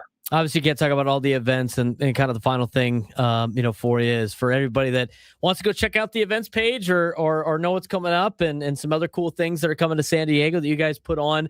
Where can they go to get that information? Well, yeah, it's a pretty fun website, sportssandiego.org. sportssandiego.org. You can check out all the events that we have coming. There's a lot of events that we have heading our way, and you can see them all there and how you all can get involved in them. Yeah, we appreciate the time, Mark. Thanks again, and look forward to seeing you in a couple of weeks in Coronado. Awesome, Braden. Thank you so much. Thank you. Mark Neville joining us on the SDCCU Fan Hotline. He's the CEO of Sports San Diego, and again, the events that they put on here in San Diego. It's one thing to have sporting events here in San Diego that involve your teams. It's another thing to have neutral site things here in San Diego, but they make everything a party and everything's fun. Like the Holiday Bowl, they do all these fun events throughout town. I think they do a great job of showcasing our city. And, say what you want about like the NASCAR, right, coming to San Diego, and hopefully it's multiple years in a row. I can't wait to see what it looks like. But when we have these events, it's not just the tourism from the actual event. It's the nonstop, I wouldn't say free advertising, but nonstop advertising with the scenic views coming in. I mean, you're now showcasing San Diego to a whole different audience with NASCAR San Diego. It's going to be awesome. And based on just the race itself, it's one thing to show scenics, Frank, but you did the iRacing of the track. I'm sure the camera angles are relatively close to what it's going to look like on TV.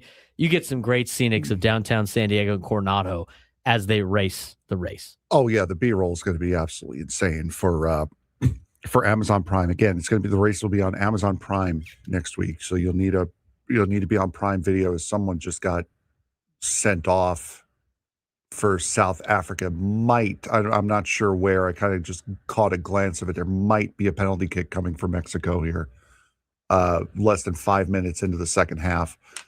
But yeah, there are going to be a couple of very, very good places where you're going to see downtown San Diego in the background of the shots, and it's going to be just a beautiful, beautiful day. And that might be just outside the box. Anyway, sorry, watching the World Cup dealer. Anyway, so it should be a fun event. I'm looking forward to it. I'm excited to get out there, see the track. I'm excited to bring your earplugs. Yes, definitely bring ear protection, especially for young kids, because it is going to be loud. These cars are loud when they're up to song, when they're going full speed. They're even louder in the lower gears, which they're going to be a lot. So if you're in an acceleration zone out of a slow corner, especially, definitely grab some ear protection because they are going to be incredibly loud. The other thing that's going to be cool is you're going to start seeing all their trailers rolling through here. Yes. You're going to see all those trailers up on the Coronado Bridge. Going across the Coronado Bridge. I'm sure Yep. they'll all take pictures of it too, but you're going to see all these. You're going to see them coming in maybe on Interstate 8. Where are they racing this weekend? They're at Pocono this week. So they'll definitely come in from the 8 because every week they're to the race, back home to the shop in Charlotte, and then back. So they don't travel 3 or 4 cars with them and just go from place to place. So they'll go from Pocono to Charlotte, back here, and then out here, and then back to Charlotte. Yeah, should be a fun time. Looking forward to it. When we come back, Team USA plays tomorrow in the World Cup. We'll get to a preview of their particular pools. We continue to preview the World Cup. First game of the World Cup is going on right now. Mexico is up 1-0 in the 52nd minute. And it looks like South Africa is playing with 10 players after a red card. So we'll see how that goes as we'll give you updates on that. We'll also continue to talk Padres baseball. A couple of segments left here on the Braden Surprenant Show, setting us up on Sports Station 97 through the Fan.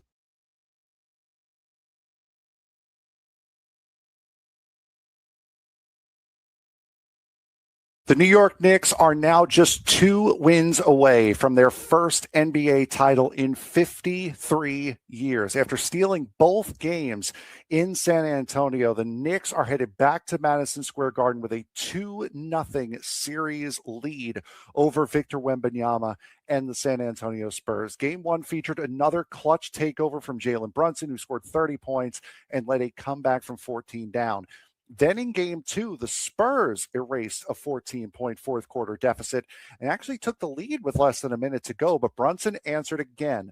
A late Spurs turnover set up the game-winning free throw, and Wembanyama's final jumper missed as New York escaped 105-104.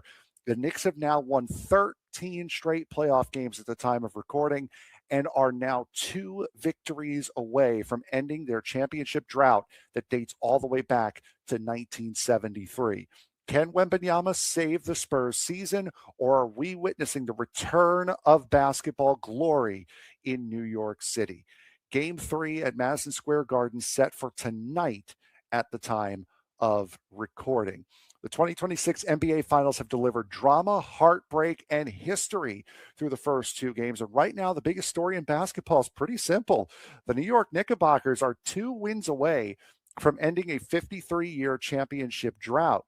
After storming through the Eastern Conference with an 11-game playoff winning streak, the Knicks traveled to San Antonio and did something that no team has ever done before, and that is win the first 2 games of the NBA Finals against the San Antonio Spurs on the road. Now the series shifts to Madison Square Garden at the time of recording, with the New York Knicks holding a commanding 2-0 series lead. In game 1, it looked like it was headed San Antonio's way. The Spurs built a 14-point second-half lead behind the brilliance of Victor Wembanyama, but the New York Knicks never panicked. They did this before in the Eastern Conference Final. Led by Jalen Brunson, the Knicks mounted another comeback. Something has become a theme for them throughout this postseason. Brunson scored 30, including 13 points in the fourth quarter, while Karl-Anthony Towns added 18 and 12 boards. The Knicks closed the game on an 11-0 run and escaped with a 105-95 victory, taking home court advantage and extending their playoff winning streak to 12 games. For San Antonio, Victor Wembanyama finished with 26 and 12 boards, but he shot just 6 for 21 from the field, and afterwards took responsibility for the loss, saying simply, "I was bad tonight." And that was a big part of why San Antonio lost that game Victor Wembanyama shooting from the field. Game 2, if game 1 was painful for San Antonio, game 2 was downright heartbreaking. The Spurs trailed in the fourth quarter by 14 points, but they came all the way back this time. Wembanyama delivered a huge three-point play with less than a minute to go to give San Antonio a 104-102 lead, and it appeared as though the momentum had finally swung, but then Jalen Brunson did it again. The Knicks star tied the game and then capitalized on a late Spurs turnover and calmly knocked down the go-ahead free throw with 9.5 seconds remaining. He missed the second free throw. Wembanyama had one final chance to win it, but the jumper bounced off the rim, and the Knicks win the game 105-104. New York became only the third team in NBA history to open the finals with the first 2 games on the road and win both of those games. They are on a huge, huge run right now. These finals have featured 2 organizations that have had very, very different journeys to get to this point. For New York, it's a dream run. The Knicks swept Cleveland in the Eastern Conference Final and enter Game 3, riding a 13-game playoff winning streak, the second longest such streak in NBA history. Jalen Brunson continues building a legacy, a legendary postseason resume, while Karl Anthony Towns, Mikal Bridges, and OG Anunoby have all delivered major contributions. And also Kyle Hart has also played a very, very big role, and Mitchell Robinson as well, playing with that broken pinky. Meanwhile, San Antonio's path has been remarkable in its own right. The Spurs dethroned the defending champion Oklahoma City Thunder. In 7 games during the Western Conference Finals, Wembanyama averaged more than 27 points per game in that series and led one of the youngest final teams ever assembled. But after an emotional Game 7 victory over the Thunder, some wondered if the Spurs might suffer an emotional letdown as they enter the finals. And through 2 games, those concerns might have just been very, very legitimate. Moving forward, can San Antonio recover? The good news for the Spurs is that neither game was a blowout. Game 1 slipped away, and Game 2 literally came down to the final possession. The bad news, the Knicks have been the better team in winning time throughout the playoffs. Brunson continues to own clutch moments, and New York's defense can repeatedly come up with key stops when it matters most. For San Antonio, Victor Wembanyama must be more efficient, and for players like De'Aaron Fox and Stephon Castle and Dylan Harper, they need to provide more consistent support if they want to climb back into this series. So Game 3 is going to be tonight at Madison Square Garden as of recording. The Knicks are 2 wins away from their first NBA championship since 1973, and the Spurs are trying to prevent a young dynasty from falling short at the final hurdle. One thing is for sure, the next update that we have for you next week, we will know who is the 2025-26 NBA Finals champion. But if you could take me down to some sports trivia this month, you'd be qualified for a chance to win our grand prize, a 2-night stay at Town and Country Resort and a $250 food and beverage credit. Work on your resting vacation phase this summer at Town and Country Resort. 3 pools and a 4-story water slide named Twister make Town and Country a family favorite. Rates start at $199 per night exclusively for fan listeners. Visit townandcountry.com/thefan to book now. All right, let's talk a little bit about this next group, and we're going to talk about Group D, and then we'll overall talk about this World Cup, and maybe we'll look through some of the groups that you think are going to be fun to watch. And you mentioned to me during the break, couple of games here the next couple of days, and then 4 games a day. What is the schedule like for the next couple of days for people that want to get locked into the World Cup? So again, right now you're in the 60th minute. You got a half hour to go between Mexico and South Africa.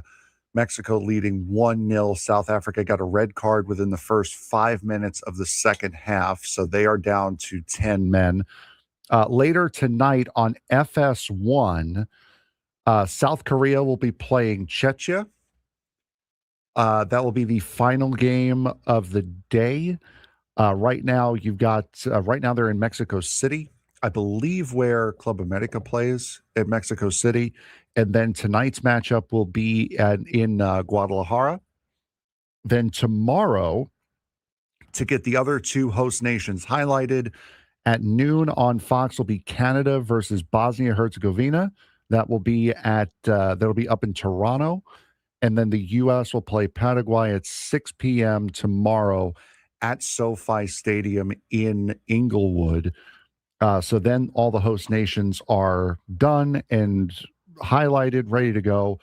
And then after that, it'll be 4 games a day, starting with Qatar and Switzerland on Saturday. And it looks like all the times are pretty much set 3 hours apart. So you'll get hour pregame, 2-hour match, hour pregame, 2-hour match. So all day long, they'll be looking like it's split between Fox and FS1 on television. You can also see all of the matches on Telemundo and Peacock as well. Let's talk about Group D. Group D has Team USA, Turkey, Paraguay, and Australia.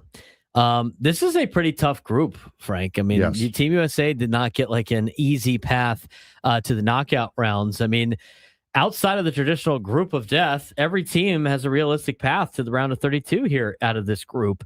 But let's focus on Team USA and why they can win the group. I mean, obviously, the biggest thing is they got home field advantage for whatever that's worth, but that usually helps a lot of host nations.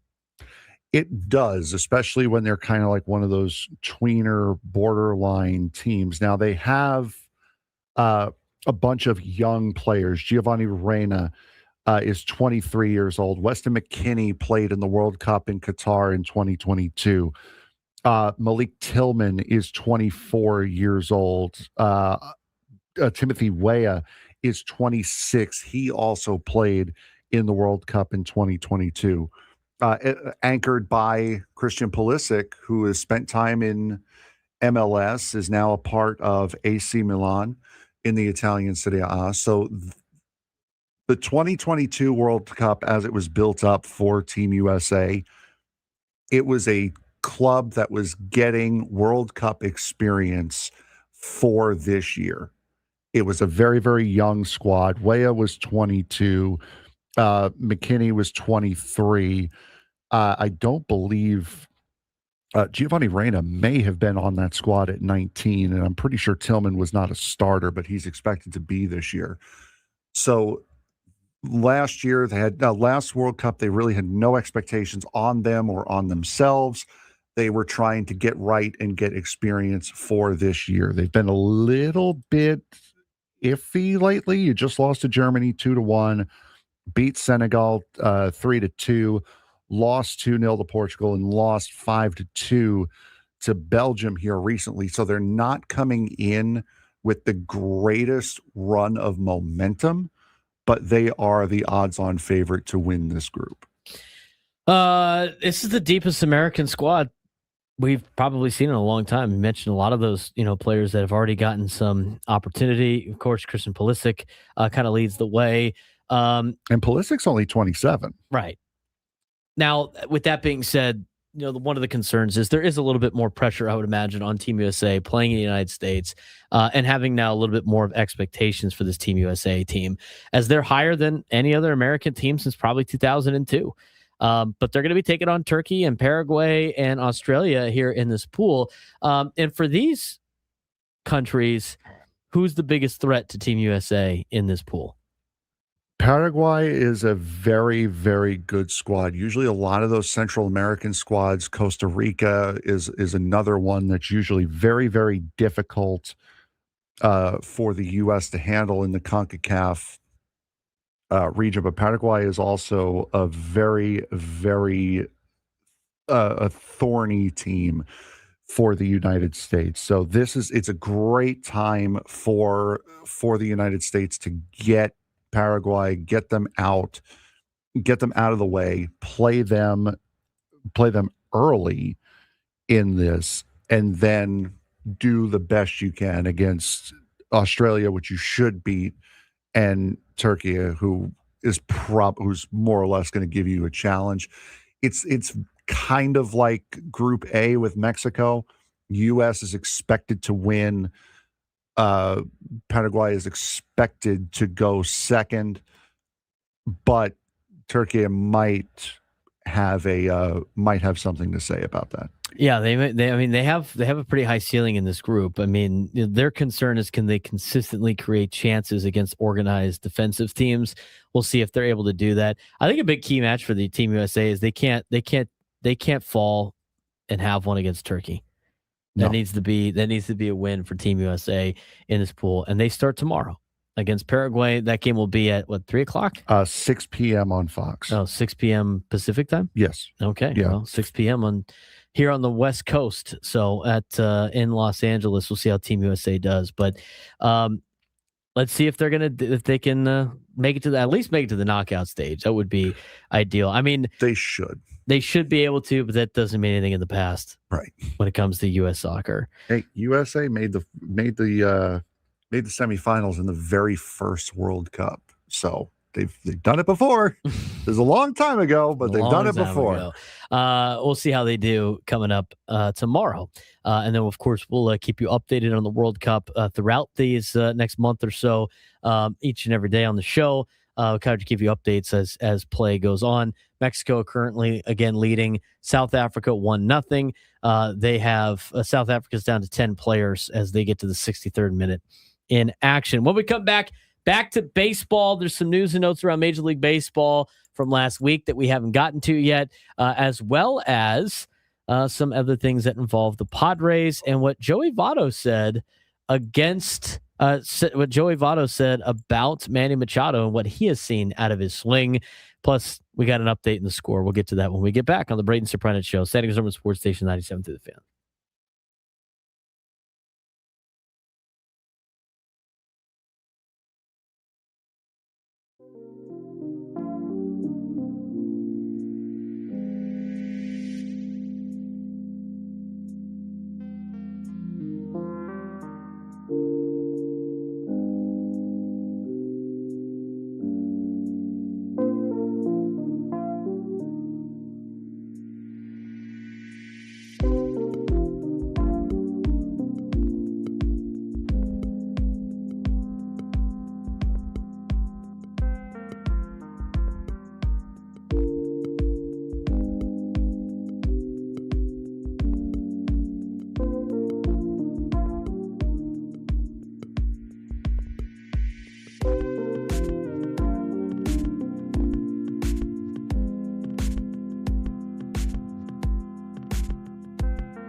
Broadcasting live at the Bell House Studios, we know how. He's Frank Marchese. I'm Braden Surprenant. It's the Braden Surprenant Show, standing as number one sports station, 97.3 The Fan. Still a lot to get to here before the end of the show as we lead you up to Gwen and Chris. And I was going to say the Eco Water SoCal Padres pregame show, but it's not because Padres have the day off today. I will actually be hosting the Eco Water SoCal Padres pregame show Friday, Saturday, and Sunday. I also have the Jamul Casino Resort Padres post-game show those 3 days as well. So it should be a fun time this weekend for Padres and Orioles. We'll be back tomorrow to talk a little bit more about Padres and Orioles. But we do want to get to this particular subject when it comes to, and we didn't get to it. You know what? I mean, maybe we'll dive a little bit deeper into it tomorrow, coming off an off day. But like, we have Jeff Passan wrote an article about salary caps and whether or not it fits for Major League Baseball. And, you know, he compares Major League Baseball, or should I say, you know, salary cap and all the other leagues. It's an interesting article they wrote last week that we haven't talked about yet. Obviously, that's the biggest center point when it comes to these labor negotiations.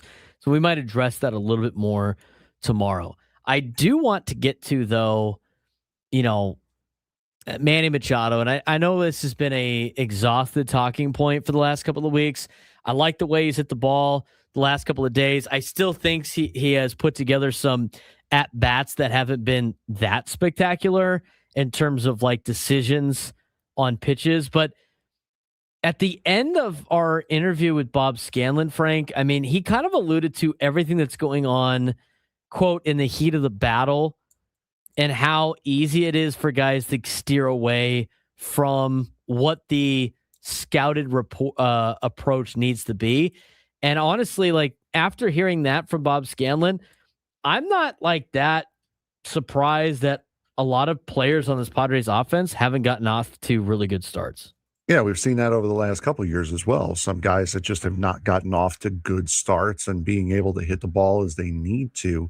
So, yeah, I mean, it depends on how stuck in your ways you are and how well and how quickly you can adjust when something that is not expected happens and starts to come your way. I mean, we talked about it from a pitching standpoint, but if you like relate that back to a hitter standpoint, the fact that Bob Scanlan, and you know, this is just, I'm just saying in general, but kind of talked about it with Mark Grant yesterday too in the press box. Kind of, but like the fact that the color analyst for either TV or radio, also sideline reporter, has, you know, his own scouting reports and is going after a couple of innings. And I mean, Bob brought this up, and this is not to say it happens almost every single time, but he has noticed it a lot more this year than in previous years of this starting pitcher throws a lot of this pitch and not as much as this pitch. And all of a sudden it's drastically different by the time they play the Padres. I think is interesting for a couple of different reasons. One, what do they see in Padres hitters that they change how they pitch? And number two, it's how do you stick to an approach and a game plan if what you're expecting them to do, they don't actually do? That becomes very difficult. I mean, I'll say it from this perspective. And this is just the perspective that I have as a coach, which makes things difficult when you prepare for teams. But when a team does things a lot and they become tendencies, and you prepare for those tendencies, and then they don't do anything from their tendencies, it makes things like very difficult. Now, why teams wouldn't do that all the time is because they want to be consistent and be able to execute what they do well. And if you do things the right way, it doesn't really matter if the other team knows what you're doing or not. So from that perspective, that's why teams like to be good at what they're good at. And you don't want to like reinvent the wheel all the time. But what I find interesting here, it's like Bob Scanlan is going through the broadcast, and he said, again, not every time, but he has noticed it a lot more this year, and going, wow, this starting pitcher isn't doing anything that he usually does. Now, he didn't specifically say like, oh, this guy doesn't throw fastballs and now he's throwing fastballs because of the fact that the Padres, and they've seen a lot of fastballs, have done okay against them. They've had players that have done really well, and they've had players that do not so well against the fastball. He didn't say that specifically, but don't you find it weird, Frank, that like maybe a lot of other teams are not sticking with what they usually do against the Padres? Or is it just maybe an anomaly that happens to be the Padres when they do this, and they're actually doing this a lot more? I found those comments to be very interesting from Bob when it comes to the specifically how the offense is getting attacked. No, they certainly are. And again, one thing we definitely did talk with Mark Grant about yesterday was, sometimes you just don't have a feel for a pitch. Like if I'm predominantly a slider pitcher and I don't have the feel for my slider, or I'm just not locating it, I'm not going to throw it as much because I don't have the confidence and I don't have the reliability. So it's not necessarily I wouldn't say it's always, at least, a conscious thing of, okay, we do this way too much against this one certain team. We really need to change it up. And it might also just be a product of what the pitcher is most comfortable with on that day and what pitches he has compared to what he doesn't. I think that probably plays in a little bit of a factor, but I do find it interesting that he's noticing it a lot more than previous years. Because in previous years, they'd be like, oh, well, maybe he's not having it, but it seems like it's happening more and more. But I will say this adds on. This is why you can't sit back and be like, oh, this approach sucks. Well, I mean, you don't really necessarily know what the approach is. Again, we continue to say that. And on top of that, though, Frank, how do you stick to a game plan of, hey, we want you to spit on this pitch and then swing at this pitch. But if you never get that pitch, what are you going to do? Just sit up there with your bat on your shoulder? Like, you're going to have to change what you're doing up there. And I can see how that leads to some problems. And if that's happening a lot more times than it's not, I'm not saying they got to fix this. I don't know if you can fix it, but it could be a reason why the Padres might be getting off to slow starts in games and not scoring first in games. Hey, yeah. So my pitching coach said you were going to throw this pitch, or like had more of a tendency to throw this pitch in this count. So can you pitch to the scouting report, please, sir, right. Mr. Person, please? It's not going to happen. I mean, it's just, it changes. Scouting reports always change. And for something, I mean, could also change not just for that, but it can also change for guys that are trying to work on something or trying to like really say I develop a splitter. To try to start working that splitter in. Now, you don't have a scouting report on me throwing a splitter because I didn't, and I haven't thrown it all that much since spring training. So let me try to work in this I'm going to take this opportunity here in a pitcher-friendly ballpark to try to work in a splitter or try to work in something I'm working on. I think you're probably going to get that more out of the guys that are established. Yes. Than anything else? Because guys that are trying to make that, they're not going to be messing around. No, they're not going to mess around, no. I just find it interesting. Now, Scanlan's smart. He doesn't want to expose like what maybe he saw, and maybe it's the same pitch all the time that they decide to go to. I guess you could look at, I mean, here's the other thing too. It's like you could look at some of these scouting reports and then see where they jump off the page and kind of play around with that on Baseball Savant. Maybe I'll do that tonight. You got to take a deeper dive into that to see exactly. But I do find that interesting. The other thing too, and I will say this, and I don't think it's like a lack of advanced scouting, because I think the Padres, I mean, everybody's got advanced scouts, but there's a lot of times too. And now this is from, again, my perspective as a football coach. There's a lot of stuff that, like, I don't know how offenses scout defenses as much as defense. Like when I scout another team in terms of like getting prepared for another team, Frank, you figure out tendencies based on formations. There's not like a lot of changing that's getting done, especially at the high school level. They can't afford to just like install a brand new offense every single week, right? But the thing that you find interesting is like, how are defenses going to line up against our offense? And for some reason, a lot of the times it's like, oh, when you're working with your offense, you run the scout D and you go, okay, what are they going to do? What do they run? Oh, they run this. Okay. And then they line up in their offense, and then all of a sudden they start moving people around into weird spots, and you go like, what are you doing?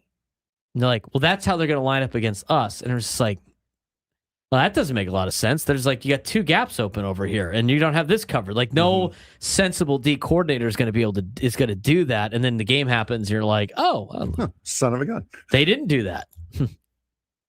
You mean they didn't leave 2 gaps open and they didn't blitz? Oh, it's amazing to me. I don't know why would they change that? So maybe a little bit of that's in play too of, yes, we know that they attack like this, but we think they're going to attack our hitters like this. I mean, maybe they are thinking about that too. So I think it's interesting what Bob Scanlan said about that, about him noticing that a couple of times this year, more so than not, the starting pitcher that the Padres have seen are throwing differently against the Padres than they had for the majority of their season. And I think that leads to, if you're prepared for what they do all the time and then they don't do it, it's kind of hard to put a game plan together. And then as a player, when you're struggling, you have to stick to that game plan. When do you adjust? When do you make that move? Maybe that could be a big reason why they haven't done so well in the first couple of innings. Yeah, absolutely. Could be, for sure. Is South Africa going to finish this game with enough players at this point? It's not looking good. Right as we went... Are we watching San Diego FC right now?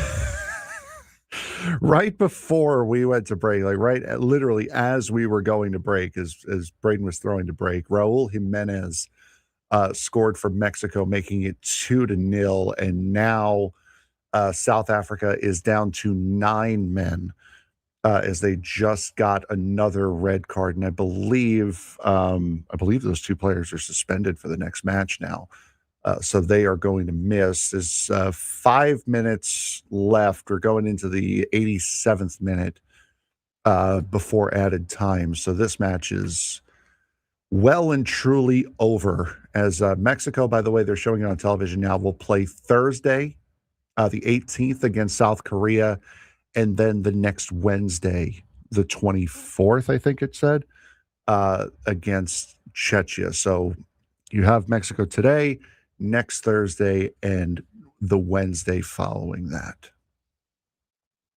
Are they all playing in Mexico City? That group, or they go all over the place? I believe so. Bless you. I think the knockouts are all over the place, but I think you're somewhat relegated to your main area if you're in a group. Of course, we got 2 teams here in San Diego that are hanging out, and as their base camp. So anyway, did you see Scotland? I don't think it was in their official account. Did you see Scotland put out the translations? The USA translation to Scottish of like, oh, don't say this word because the Americans are going to think it's this and it's not actually this. Or maybe you should say this. Or if an American says this, they're not actually insulting you. This just means this. There you go. I'll send it to you. Perfect. It was hilarious. I thought it was great. For Frank Marchese, I'm Braden Surprenant. This has been the Braden Surprenant Show. Gwen and Chris coming up next. San Diego Summer Sports Station, 97 through the Fan.